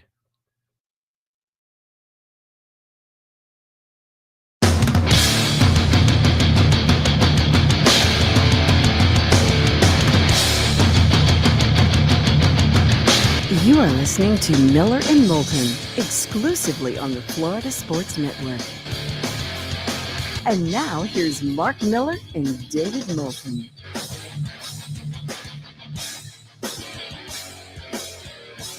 The bonus hour of Miller and Moulton on this Friday. Thanks so much for being with us here on the Florida Sports Network, floridasportsnetwork.com. I didn't even give out the magic numbers today. Oh, I mean, I think it's like 43, 48, and 55. In 6 weeks tomorrow is week 0, the college football season. So 43 days away from Nebraska Northwestern. 7 weeks yesterday, 48 days away, week 1 of the college football season. And then 8 weeks yesterday, 55 days away, Bills and Rams. So there you have it. Magic numbers. They are moving right along. Also, 27 days away from our little fantasy football soiree that we're going to have. Dr. Roto in-house. He's going to give out a cheat sheet also. It's not just the expertise you're going to get when you attend. He's actually going to hand you, here's a cheat sheet. We're going to have this fantasy football. it's got to be a summit. No offense to your mom here, Right. because she wanted to make it a frolic. Right. And you know me with alliteration. Right. I love it. However, this is serious. This is not a joke. This is people spend a lot of money, Right. a lot of effort, Right. and a lot of time. Right. And if we want someone to show up to this, and we call it a fantasy football frolic, I don't think it's a serious event. It doesn't sound like somewhere you're going to actually get good information. A summit. Right. That's very important. That is. Negotiating peace treaties. Thank you very much. I mean, you and I know you and I are going. I mean, the Summit Series. Right. I mean, we're right. going back to the 70s with some of these things. Darn David. right. So where it's a fantasy football summit. There you go. All right. So, and I would appreciate every time you promote that you give that sort of emphasis on summit. 4 weeks yesterday, Thursday, August 11th. See, the thought process being we want to have it right before you're going to do what? Your fantasy football drafts. See, I'm thinking the next week in August is a big fantasy football week. It will start. Weekend. It will start. So that's why. And for those that are going to have it earlier and maybe have it the weekend of the 13th and 14th in August, which we think is a little early, but maybe some leagues will go that early. We still have our fantasy football summit on Thursday, the 11th. It's at Shoeless Joe's in Fort Myers. And beginning next week, you'll be able to sign up for it. And I think it's a hot steaming deal. You can get dinner out of it. A little We're going to put together a nice little package for you. Yeah. All the details will be available early next week. But Dr. Roto will be there, and he'll not only answer all questions, but you will leave with his cheat sheet. The reason all details will be available early next week is we still don't have all the details. Well, we have them. We do. They're just not put in pen anywhere. Yeah, it's true. It's kind of like we're Van de Velde into the claret jug. Okay, I don't even think we're that far yet. There's an imprint. Oh, we got it. Shoeless Joe's on board. Dr. Roto's on board. All right. So, I mean, that's the guts of it. I mean, it really is. I mean, that's the guts of it. Okay. Gotcha. But August 11th, make plans now. It's a Thursday night at Shoeless Joe's in Fort Myers. I'm looking forward to it. Well, yeah. You in this year? We'll see. I took last year off from fantasy football. Right. That's why I asked. So there's one league I may jump in. It's the big money league. I need something good to happen between now and the start of football season so I can get away with putting that big of a deposit down on a fantasy football league without my wife noticing. Might not want to discuss those things publicly, She's at work right now. I'm not too worried about it. Okay. All right. Rare Friday, she's got to go into the office, so I know I'm safe. Fair enough. Dustin Johnson at 9 under, your leader in the clubhouse.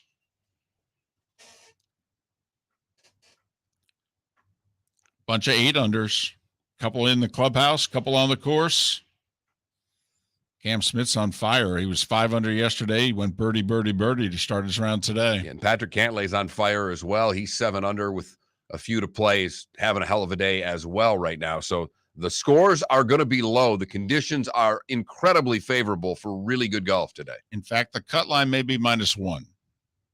I mean, that's you don't often see a cut line under par at a major championship. So Rory tees off in a little less than an hour. And if he could throw a 6 under 66 on the board yesterday, he may like today's weather conditions even more. Round 1 scoring was plus 109 at the Open. Today, they are 41 under. That's basically a 2-shot difference. Because if you figure half the field went out in the morning and, maybe 2/3 of the field is out on the course, that sort of deal. So it's at least a shot different, if not a shot and a half. Wow. We said it. And we're not geniuses by any stretch. You guys know that. You've listened over the years. But, a links course without wind is defenseless. Period. End of sentence. So if you like birdies instead of carnage, that's what you're going to get at this year's Open Championship. And that's fine. I'd rather not be middle of the pack. Either rain sideways or let them try to go 20 under. I have no issues with them going super. I'd rather have carnage, you know me, with these tournaments, but I'm fine with it. And with the sun out right now, it's a lot easier to follow the ball. I will say that. Felipe, what is it that Tirico used to describe the course yesterday? Yeah, you described the fairways as biscuit brown. I love that. I thought it was cool. So, with cloudy conditions and biscuit brown fairways, sometimes it's tough to follow the ball. You know, the biscuit could be the most underrated breakfast bread choice that there is. Ah, the mighty biscuit. Okay, biscuit or bagel? Bagel's overrated. Huh. I would consider a bagel to be overrated Interesting. because it's the one bread that everybody think the bagel. They open bagel shops, for crying out loud. How could a bagel be underrated? There's bagel shops. Like there's a biscuit shop out there. I didn't say it was underrated. I'm just saying, which do you prefer, a biscuit or a bagel? A biscuit. Okay. I would prefer a bagel. I wonder also if it depends on where it is you were raised. Well, it's very much you're a Northeast guy. Right. We love our bagels. You know, biscuits, though, you can do biscuits and gravy. Oh, I know. I know you can argue biscuit more versatile. That's like, Oh, bagel, very versatile. Cream cheese, butter. You can make it into a sandwich. I'm not knocking the bagel here. But, you can go butter, jelly with a biscuit, the gravy. I got to admit, bagel can't do gravy. no. You really can't. And I love the bagel. I prefer the bagel. Can't do gravy with the bagel. No. Biscuits and gravy, that's like Stockton Malone right there. Come on. It's a damn good point. It's a damn good point right there. It's probably the best contribution he's had in a while right there. I like that a lot. Best NBA analogy of the day. That is for sure. Biscuits and gravy. You know what? If we were selling biscuits, all right. Now you wonder, they haven't played in over 20 years in the NBA, just in the greater Utah area. Well, yeah, maybe you'd have to be west of the Mississippi or what have you. But, if we were trying to pump up our biscuits and gravy in the commercial, finally the punchline would be, hey, biscuits and gravy, that's like Stockton and Malone. Boom. Or in the menu, it's called the Stockton Malone. No, biscuits and gravy. Oh, okay. Trust me, that's still more popular. Gotcha. Right. Now, if it was the NBA Breakfast Cafe, There you go. Listen, it's July. This could be a poll question next week. Breakfast bread choices. We could, bagels, biscuits, and we can go to, We've gone here before, though. toast. Have we? yeah, we have. Oh, we have. Huh. We definitely have. Oh, all right. And I'm not sure if we've done it multiple times in multiple acts, David. Yeah. All right. Never a bad time for us to go carbohydrates. Well, that is We true. love a good starch on I'm this a show. big fan. That is true. Our poll question on this day is the fact that Tiger's got about 4 holes left, and then he's going to miss the cut. And in theory, we're not going to see him again till the Masters. That's 9 months away. So, that's a long time, the way we keep track of things these days. And what is most likely to happen between now and then? The Bucks go to the Super Bowl. That's currently the leader. The LIV and the PGA Tours call a truce. That's tied for second with Tua is no longer a Dolphin. And Miami wins the ACC is dead last. Huh. Miami, who is picked to win their side by most people who do prognostication. And then you guys wonder why I want them to win the ACC so badly. I don't think it has anything to do with this poll question. I think it has to do with you're a diehard fan. Well, Whether or not this was on the poll question, you still wanted Miami to win the ACC badly. But also, everyone is like, they're never going to win the ACC. It's like, why not? Yeah. The ACC is not strong. When you haven't It's won. exactly our point. Yes. No, it's exactly our point. They've never won the ACC, and it's not a great conference. Which is pathetic, which is why they have to win. They have to. Before everything gets disbanded, they have to win the ACC. Well, tell you what, if Notre Dame doesn't move, I don't know how much gets disbanded. It could just be Oklahoma, Texas, USC, UCLA for a while, and then we'll see if the Pac-12 is going to move over to the Big 12 and Mountain West, or whether it's going to stay intact. But the Big 10 and the SEC may just be like, no, we're good. I'm also fine with that. We're good. Well, that's if you're an ACC fan of an ACC school, you better be fine with it. be interested though. The one other wild card that we talked yesterday a little bit about, would the Big 12 be trying to absorb ACC teams to get to that number 8 where they could get out of the rights agreement? To me, the other side is not just that, but where the ACC, what those schools want to do going forward, because I think there's 3 or 4 schools that are trying to leave. I agree, but They don't have either the onions because they know they'd have to go to court and it could cost them years and millions. And right now, a lot of people think they'd lose. So the way they'd win is if they can get 8 of the 15 members to get up and leave the conference, it dissolves the media rights deal. And would the Big 12 be the conference that would be going after enough teams that with what the Big 10 and the SEC take, could the Big 12 scoop up enough to make those rights go away? But if you're the Big 10, if Notre Dame doesn't join, why would you expand beyond the 16 in 2 years? And if the Big 10's not going to expand beyond 16, if you're the SEC, why are you going to expand? So once again, it's why Notre Dame has the cachet and the power that they have. That literally the college football world is looking at them going, so what are you guys thinking? We'd really like to know. And per their usual, they're not saying a word. Miller and Moulton. Good, bad, and ugly. What's on tap? Today was the day when. Final thoughts all coming up. On the other side, why the fix may be in.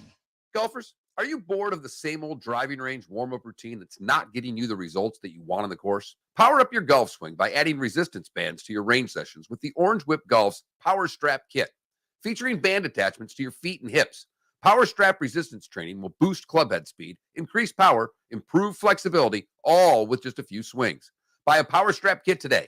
Go to orangewhipgolf.com and use code Miller10 to receive an additional 10% off the already great price of $119. Mark Miller for SWFL Golf Carts or online, flgolfcarts.com. If you're looking for a golf cart, an e-bike, or an e-motorcycle, go visit Alex and the gang at SWFL Golf Carts. flgolfcarts.com online.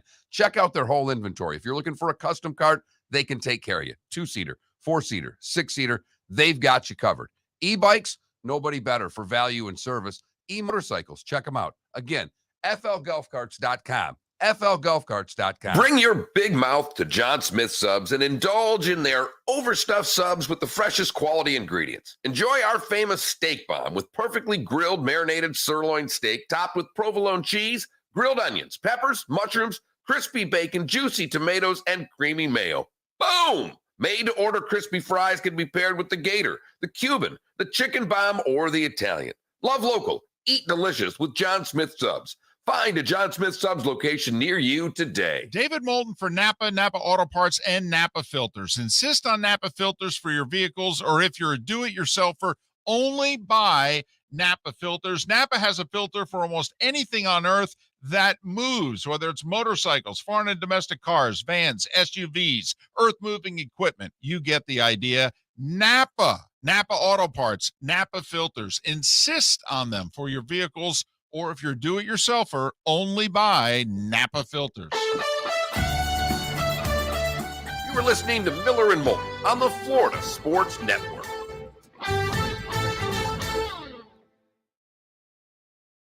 We must have bogeyed too, huh?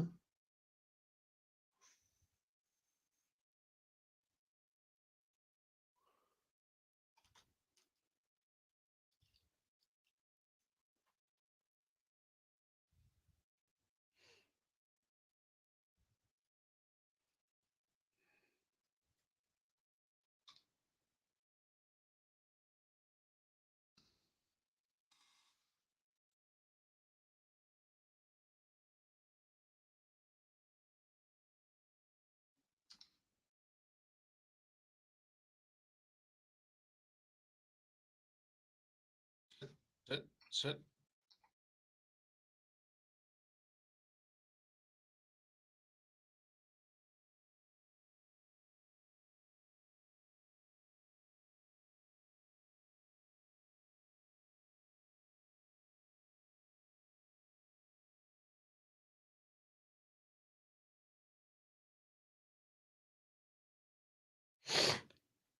Go in.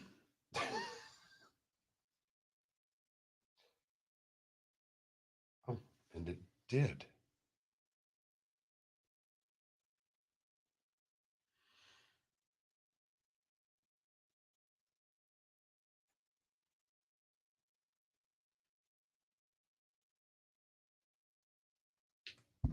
KG, the answer is yes. It's both. I would give the edge to Ruiz, but Cristobal can flat out recruit.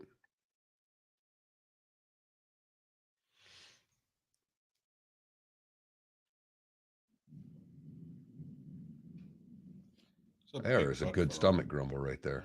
That was. It's a big putt for Ron.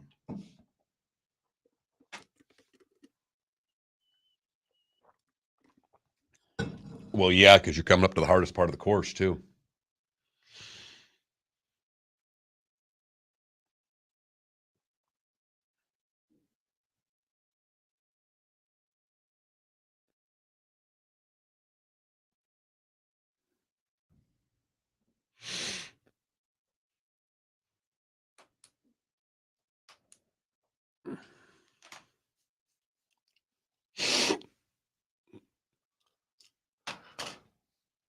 DJ's brother.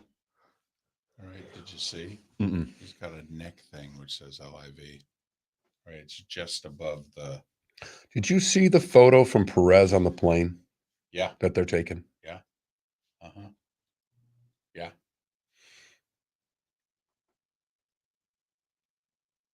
Well, the players are just raving. They're like, this is awesome. Oh. Yeah, then he'd be beating like 9 golfers instead of 7. He's literally beating 7 players right now.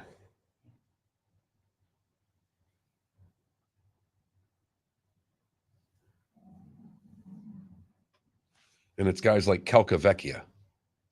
Oh, wow. He's like, I think Varner was 1 over yesterday. He was. Oh, shit. He's 6 under for the day then. Yeah.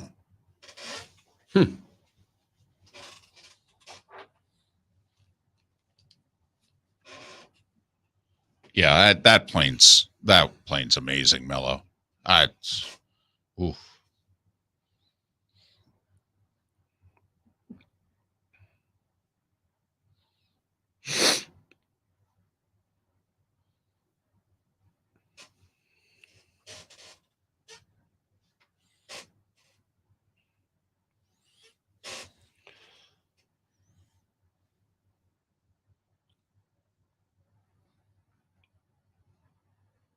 Tiger's beating 8 golfers right now, 3 of which are Darren Clark, David Duval, and Mark Calcavecchia.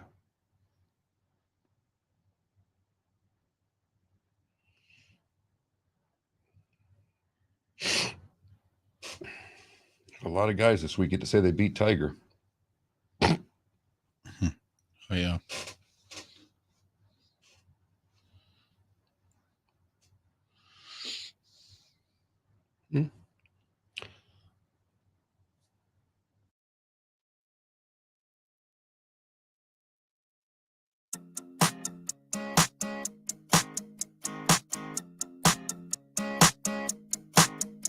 You're listening to Miller and Moulton, exclusively on the Florida Sports Network. 21 minutes past the hour. Miller and Moulton, the Florida Sports Network, floridasportsnetwork.com.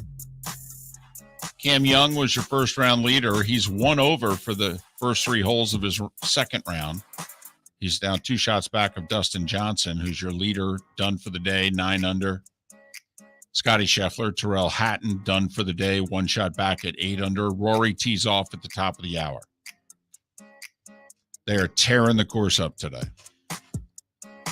Although nobody's matched Cam Young's 64, Adam Scott came close with a bogey-free, I should say, 7 under 65.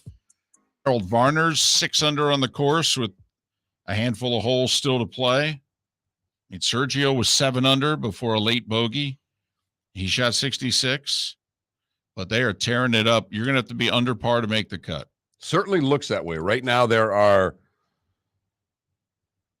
65 players that are 1 under or better, and there's still a lot of tee times that haven't even started yet today. Right. So, I mean, it'd be something if you had to get to 2. That would be something. Don't think that'll be the case, Right. but I think 1 will be there. You know, Justin Thomas has more power. These guys haven't even teed off yet today, and they're even par. So they're going to know what it's going to take.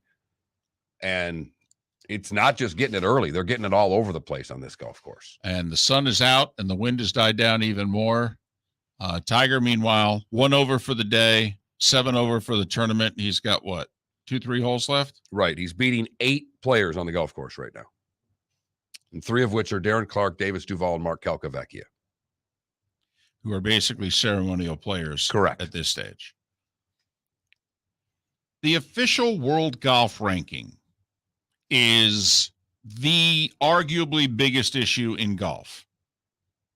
Because if the LIV Tour, which right now does not get any points from the official world golf ranking, so all of the players who have made the jump, their world golf rankings keep getting worse every week.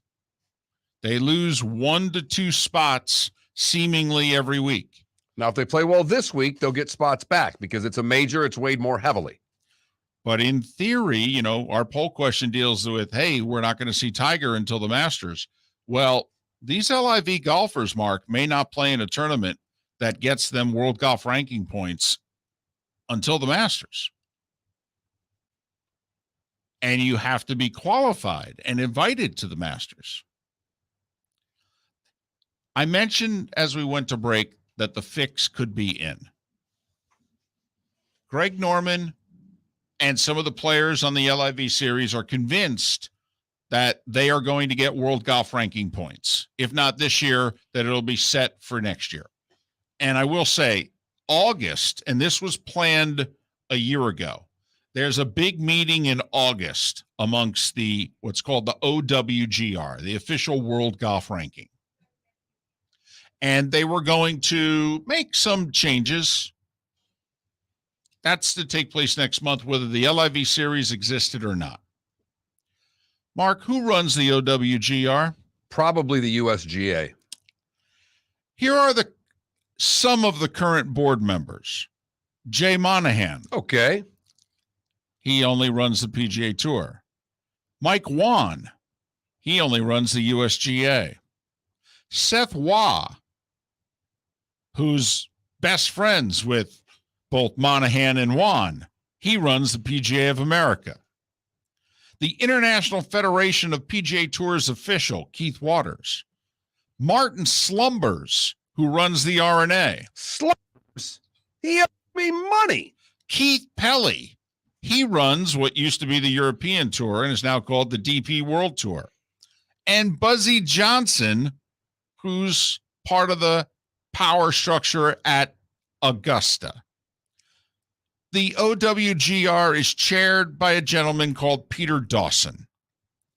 Oh, yeah, he's the former chief executive of the R&A.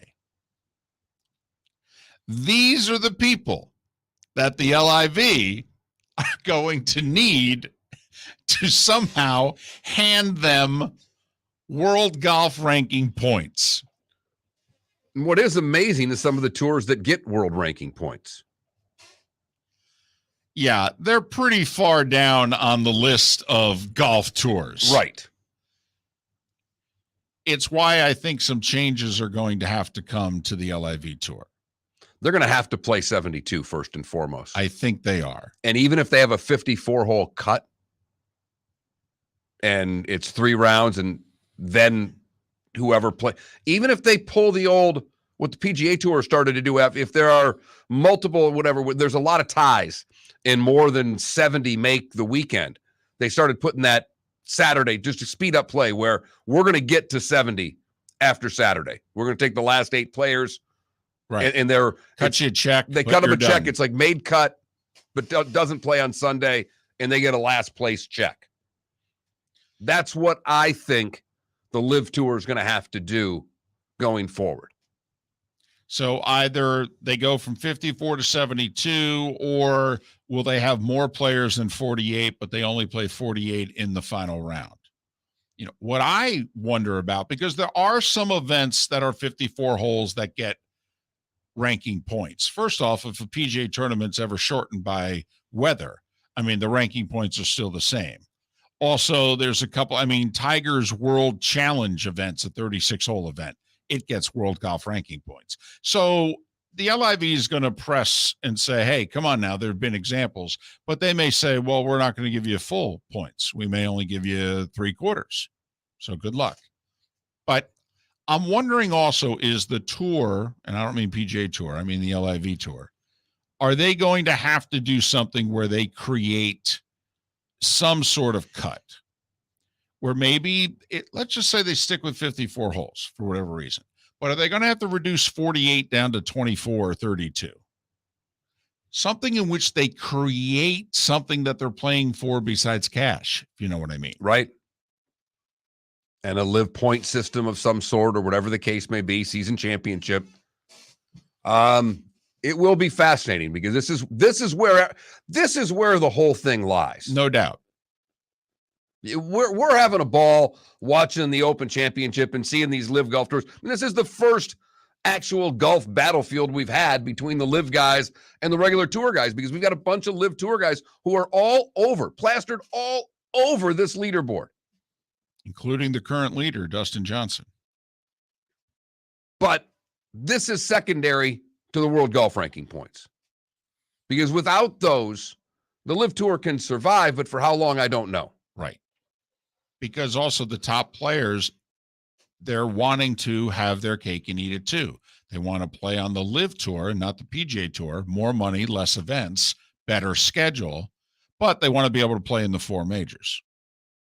If they're not going to get world golf ranking points, they're not going to be able to keep playing in the majors. Therefore, why will they keep playing on the LIV Tour? And I do think at some point in time, Mark, and it may just happen this offseason. I mean, one guy may leave the LIV. May say, you know what, I tried it. Wasn't for me, and I'd like to come back. And whether it's to the European Tour or to the PGA Tour. And then it'll be interesting to see. I mean, if you're running what would you do if you're running what would you do if you're running the PGA Tour and whatever, Brooks Koepka, right? So this was a mistake. Yeah. Yep. I'm coming back. Obviously, you'd have to cut a check to the live tour. I'm sure he's not going to be able to keep his money. Okay. Or it's all of it. Right. So when, if you're the PGA Tour, would you allow so-and-so to start playing again? I mean, you suspended them, let's just say it was June of this year. So and remember, you took away any chance of playing in the FedEx Cup and all that. It's a lot of money that you immediately said, nope, you're done. You're dead to us. So do you just welcome them back with open arms? Hey, you want to come back? Fine. You could play in the event in January. Let's go. To me, that would open up the opportunity for more guys to quit the live tour and come back to your tour. If you make it easier, right. I don't think Jay Monahan will do that. No, I don't either. And without some sort of an olive branch, why would you come back to the PGA Tour? So who will have a longer suspension, PGA Tour players or Deshaun Watson? Miller and Moulton, the Florida Sports Network. Golfers, are you bored of the same old driving range warm-up routine that's not getting you the results that you want on the course? Power up your golf swing by adding resistance bands to your range sessions with the Orange Whip Golf's Power Strap Kit. Featuring band attachments to your feet and hips, Power Strap resistance training will boost clubhead speed, increase power, improve flexibility, all with just a few swings. Buy a Power Strap Kit today. Go to orangewhipgolf.com and use code Miller10 to receive an additional 10% off the already great price of $119. David Moulton for Napa Auto Parts, and Napa Filters. Insist on Napa Filters for your vehicles, or if you're a do-it-yourselfer, only buy Napa Filters. Napa has a filter for almost anything on earth that moves, whether it's motorcycles, foreign and domestic cars, vans, SUVs, earth-moving equipment. You get the idea. Napa Auto Parts, Napa Filters. Insist on them for your vehicles, or if you're do-it-yourselfer, only buy Napa Filters. Mark Miller for SWFL Golf Carts, or online, flgolfcarts.com. If you're looking for a golf cart, an e-bike, or an e-motorcycle, go visit Alex and the gang at SWFL Golf Carts. flgolfcarts.com online. Check out their whole inventory. If you're looking for a custom cart, they can take care of you. 2-seater, 4-seater, 6-seater, they've got you covered. E-bikes, nobody better for value and service. E-motorcycles, check them out. Again, flgolfcarts.com. FLGolfCarts.com. Bring your big mouth to John Smith Subs and indulge in their overstuffed subs with the freshest quality ingredients. Enjoy our famous steak bomb with perfectly grilled, marinated sirloin steak topped with provolone cheese, grilled onions, peppers, mushrooms, crispy bacon, juicy tomatoes, and creamy mayo. Boom! Made-to-order crispy fries can be paired with the Gator, the Cuban, the chicken bomb, or the Italian. Love local. Eat delicious with John Smith Subs. Find a John Smith Subs location near you today. You were listening to Miller and Moulton on the Florida Sports Network.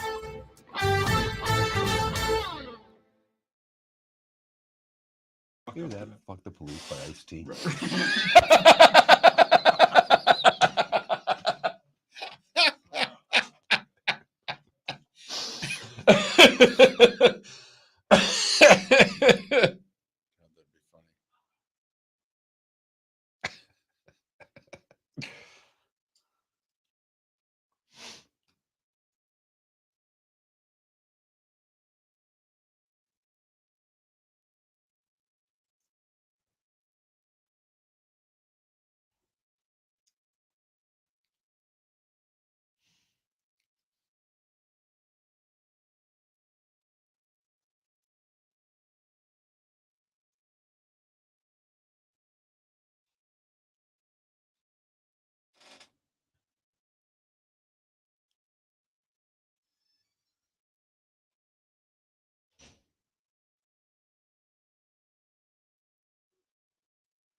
Obviously, Bud has Louis Oosthuizen because he's just tweeting out bad things. He's up. His poll is going nowhere. His pool must be going nowhere. Bud Elliott. Yeah, the only guy that he has is Rory that's doing anything. I thought he released his team yesterday. Oh, did he?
So this, I mean, whatever. SI did a Power 5 desirability ratings where your overall ranking, the football rank, academics, all sports attendance, viewership, and then they give a total. It is kind of interesting. UCF, they've got ranked ahead of Colorado, Illinois, Syracuse, Arizona. You know, they have Kansas second from the bottom for the record of all the Power 5 schools. And just you know, at least there's a formula behind it that they spell out. Vandy last? Who's last? Houston. Vandy 63rd. They're ahead of Washington State, Rutgers, Cincy, Oregon State, Kansas, and Houston. And I think the only thing that keeps Vandy ahead of all those because they put academics in there, and Vandy's 4th.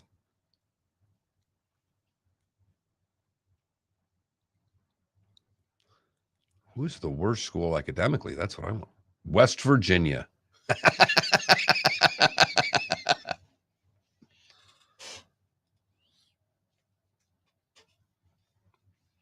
It's great advice, KG.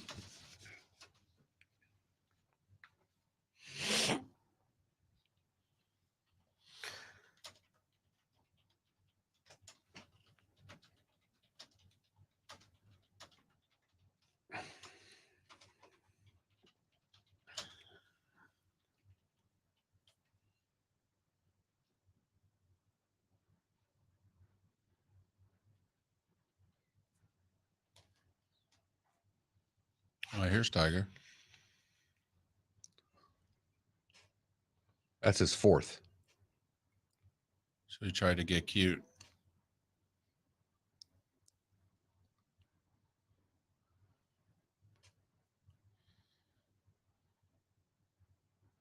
So he might make double here if he doesn't make that. I'll bet he makes it.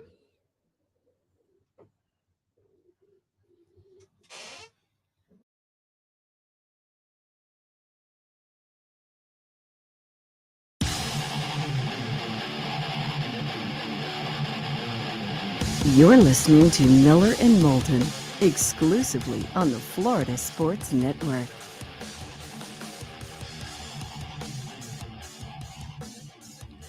"22 minutes until the top of the hour, and that's when Rory McIlroy tees off for his second round at the Open Championship. Thanks so much for being with us.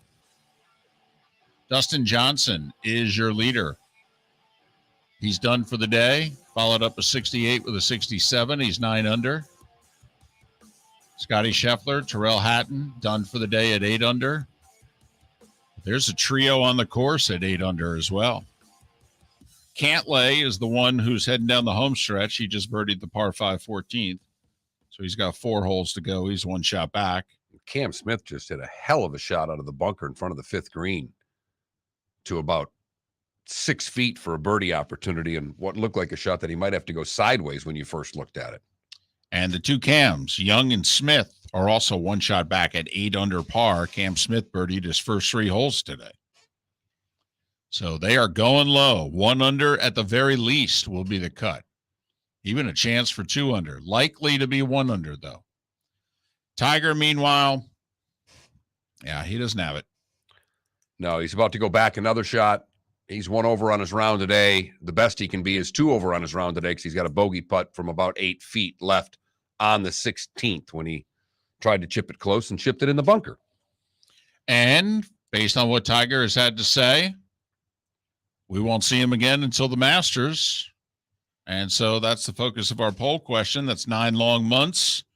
What's something that could happen during those 9 months? Tua is no longer a Dolphin. Miami wins the ACC, the Live Tour, and the PGA Tour call a truce, or the Bucks go to the Super Bowl. Those are your choices. That Mark Miller, the David Moulton on Twitter, or floridasportsnetwork.com, and vote accordingly. The Canes winning the ACC is there basically for Felipe. You know, that's showing our love, giving a nod to Felipe there. That one's for him because it's very important to him. I think it's more important to Felipe than it is to Miami. I mean, I'm not going to lie. I think that the Canes are in kind of a similar position as the Dolphins. They have assembled a lot of talent. They have. But the talent that the Canes have assembled is going to be ready in a couple of years. This is not like, I mean, Miami's, they could win their side, but the talent is coming. It's not like signing free. When you sign kids to a letter of intent, it's not like signing a free agent. I think their roster this year is a little bit better than you think, though. I think it's a good roster, but they're picked to win their side. Yeah. By a lot of people. Which would be nice if they could just do that. I mean, get in the title game. Right. Yeah, that would be nice. That was supposed to be a foregone conclusion when they joined the conference. Right, we were going to have Miami and Florida State play twice a year. Right, it's going to be terrible. They're going to have a rematch, and this is not good. Right. They could swap quarterbacks. I think they'd both be fine. So that's our poll question. floridasportsnetwork.com. It's time for someone to take back this segment, if for no other reason than to stop David from talking about Meghan and Harry. Here's Mark Miller with Today Was the Day When. He's apparently writing a book. Terrific. I know who will buy it right off the newsstands. No, I won't buy it. I won't have to. There'll be so many damn leaks, so much stuff that'll appear in print. I'll feel as if I read a couple chapters. We start in 1912 when Jim Thorpe, who had placed fourth in all 10 events with a record gold medal decathlon run, he would be stripped of it a year later. It would not be reinstated until 1982. Today in 1916, the Boeing Company was founded. 1922 at the U.S. Open, Gene Sorensen wins the first of his 7 majors, one ahead of amateur Bobby Jones. Bobby Jones, as an amateur, would win his first career major today, the U.S. Open in 1923. Jones would win the British today in 1927. Byron Nelson would win his fifth and final major, the PGA, today in 1945. So to review, we've had several British Opens won on this day. We've had a couple of U.S. Opens and a PGA all won on July the 15th. Today in 1960, Chubby Checker releases The Twist. We all know that took off a little bit. 61, Arnie wins the first of 2 consecutive Open championships, this one at Royal Birkdale. 67, Robert DiVincenzo wins his only major, beating Jack by 2. This one for you, David, today in 1968. One Life to Live premieres on TV. Oh, wow. I was not a huge fan, but, you know. Yeah, but if it's a I was soap into opera. the soaps. Right. Yeah. You can't do sports or news without having a little affinity towards the soaps. That was nap time for most of us. 72, Trevino wins his second straight British Open, beating Jack by 1. Jack had won the Masters in the U.S. Open and was trying to be 3/4 of the way to the Grand Slam. Trevino was having a rough final round, chips in for par on 17 to keep his one-shot lead and hold off Jack. Also in 72, Elton John gets his first #1 album in the U.S. with Honky Chateau. Just love the name of that album. 1980, Johnny Bench breaks Yogi's record by hitting his 314th home run. 1988, this should really dispel all of the talk about this. 1988, Die Hard is released. You cannot release a movie on July 15th and call it a Christmas movie. Right? Don't Christmas movies have to be released around Christmas? My wife and I argue about this all the time. She says it's a Christmas movie. It was released in July. How's that possible? Thank you. This to me ends it. You know what the problem is, Mark? Hallmark does Christmas in July. QVC does it, and the Hallmark Channel does it. That's why many people think you can do it in July and it's still a Christmas thing. Gotcha. You know, as a matter of fact, my daughter for her little camp today, you know what they're doing? Christmas Day. She was wearing Christmas stuff to Right. summer camp See? today. On July 15th. And she looked at me and she goes, I hope we get presents. Right. You ain't getting them at home, I can assure you that. Wedding Crashers premiered today in 2005. The Netflix show Stranger Things actually debuted today in 2016. I had no idea that it was that old. And Djokovic wins his 4th Wimbledon today in 2018. Those born today that are no longer with us, Alex Karras and Ian Curtis. He was the lead singer of Joy Division. Those that are still with us, Linda Ronstadt is 76. Jesse Ventura is 71. Guitarist Joe Satriani is 66. Kim Alexis is 62. And the answer is still yes. Forrest Whitaker is 61. Damian Lillard is 32. And Anthony Cirelli, who just re-signed with the Tampa Bay Lightning, is 25 with that brand new contract, David. And that is, today was the day when. Nice to have an 8-year contract when you're 25. Damn right. I mean, that may not be your last contract. Is there ever a bad time to have an 8-year contract? No, there really isn't. Did I miss anything? You got anything? Uh-oh. Something must happen in Miami Heat history today. Nah, 4 years ago, France won the World Cup over Croatia, 4-2. Remember, young 18-year-old Kylian Mbappe. He scored in that game. Great sounding name. Obviously, the Open Championship continues rest of today. Rory teeing off in a dozen minutes. USA Network till 3 o'clock. Then I think you'll have to switch over to Peacock. Wish they'd just go Peacock. I wish they'd have a sound effect every time for that. And for the weekend, I believe it's USA and NBC. I believe for the weekend. I mean, they're not going to get any Peacock in on the I weekend? don't. Maybe the first hour. I thought it's mostly USA and NBC for the weekend. Only one afternoon baseball game today. Cubs have lost 7 straight. Bit of a grudge match. They're hosting the Mets. Stroman is pitching for the Cubs. The Mets had him the last 2.5 years, and they wanted to keep him. And he left in free agency for the Cubs. He kind of badmouthed the Mets on the way out the door, and then during spring training as well. So he'll be very fired up. It'll be interesting to see if the Mets even care, or whether or not, no, they've been paying attention. Orioles, Rays. It's series I'm most fired up about. Baltimore's on fire right now. 10 straight. They had the day off yesterday, so they come into Tampa red hot. And the Mariners. Will they continue their winning streak? They're in Texas against the Rangers. You've heard folks elsewhere mock Florida is gonna Florida. Well, Mark Miller sees it differently. He calls it the good, the bad, and the ugly. What you got, Mark? I got wrestling for the good. Brian Idol and Natalia Markova, the wrestlers that work for NWA. They were doing a TV taping in Nashville. And when they flew home, Natalie couldn't find her purse.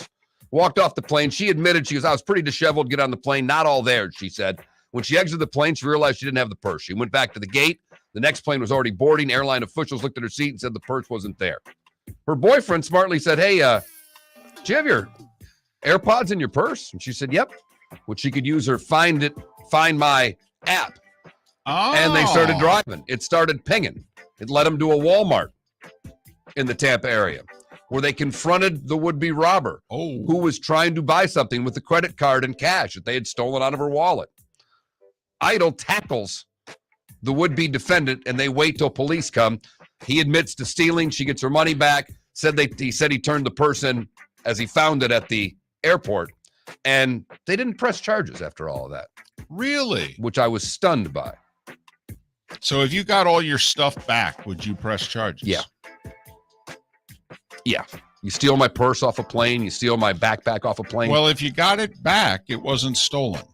When they're in line at Walmart trying to buy something with the credit card, yes. It was detained. No, David. They're thieves.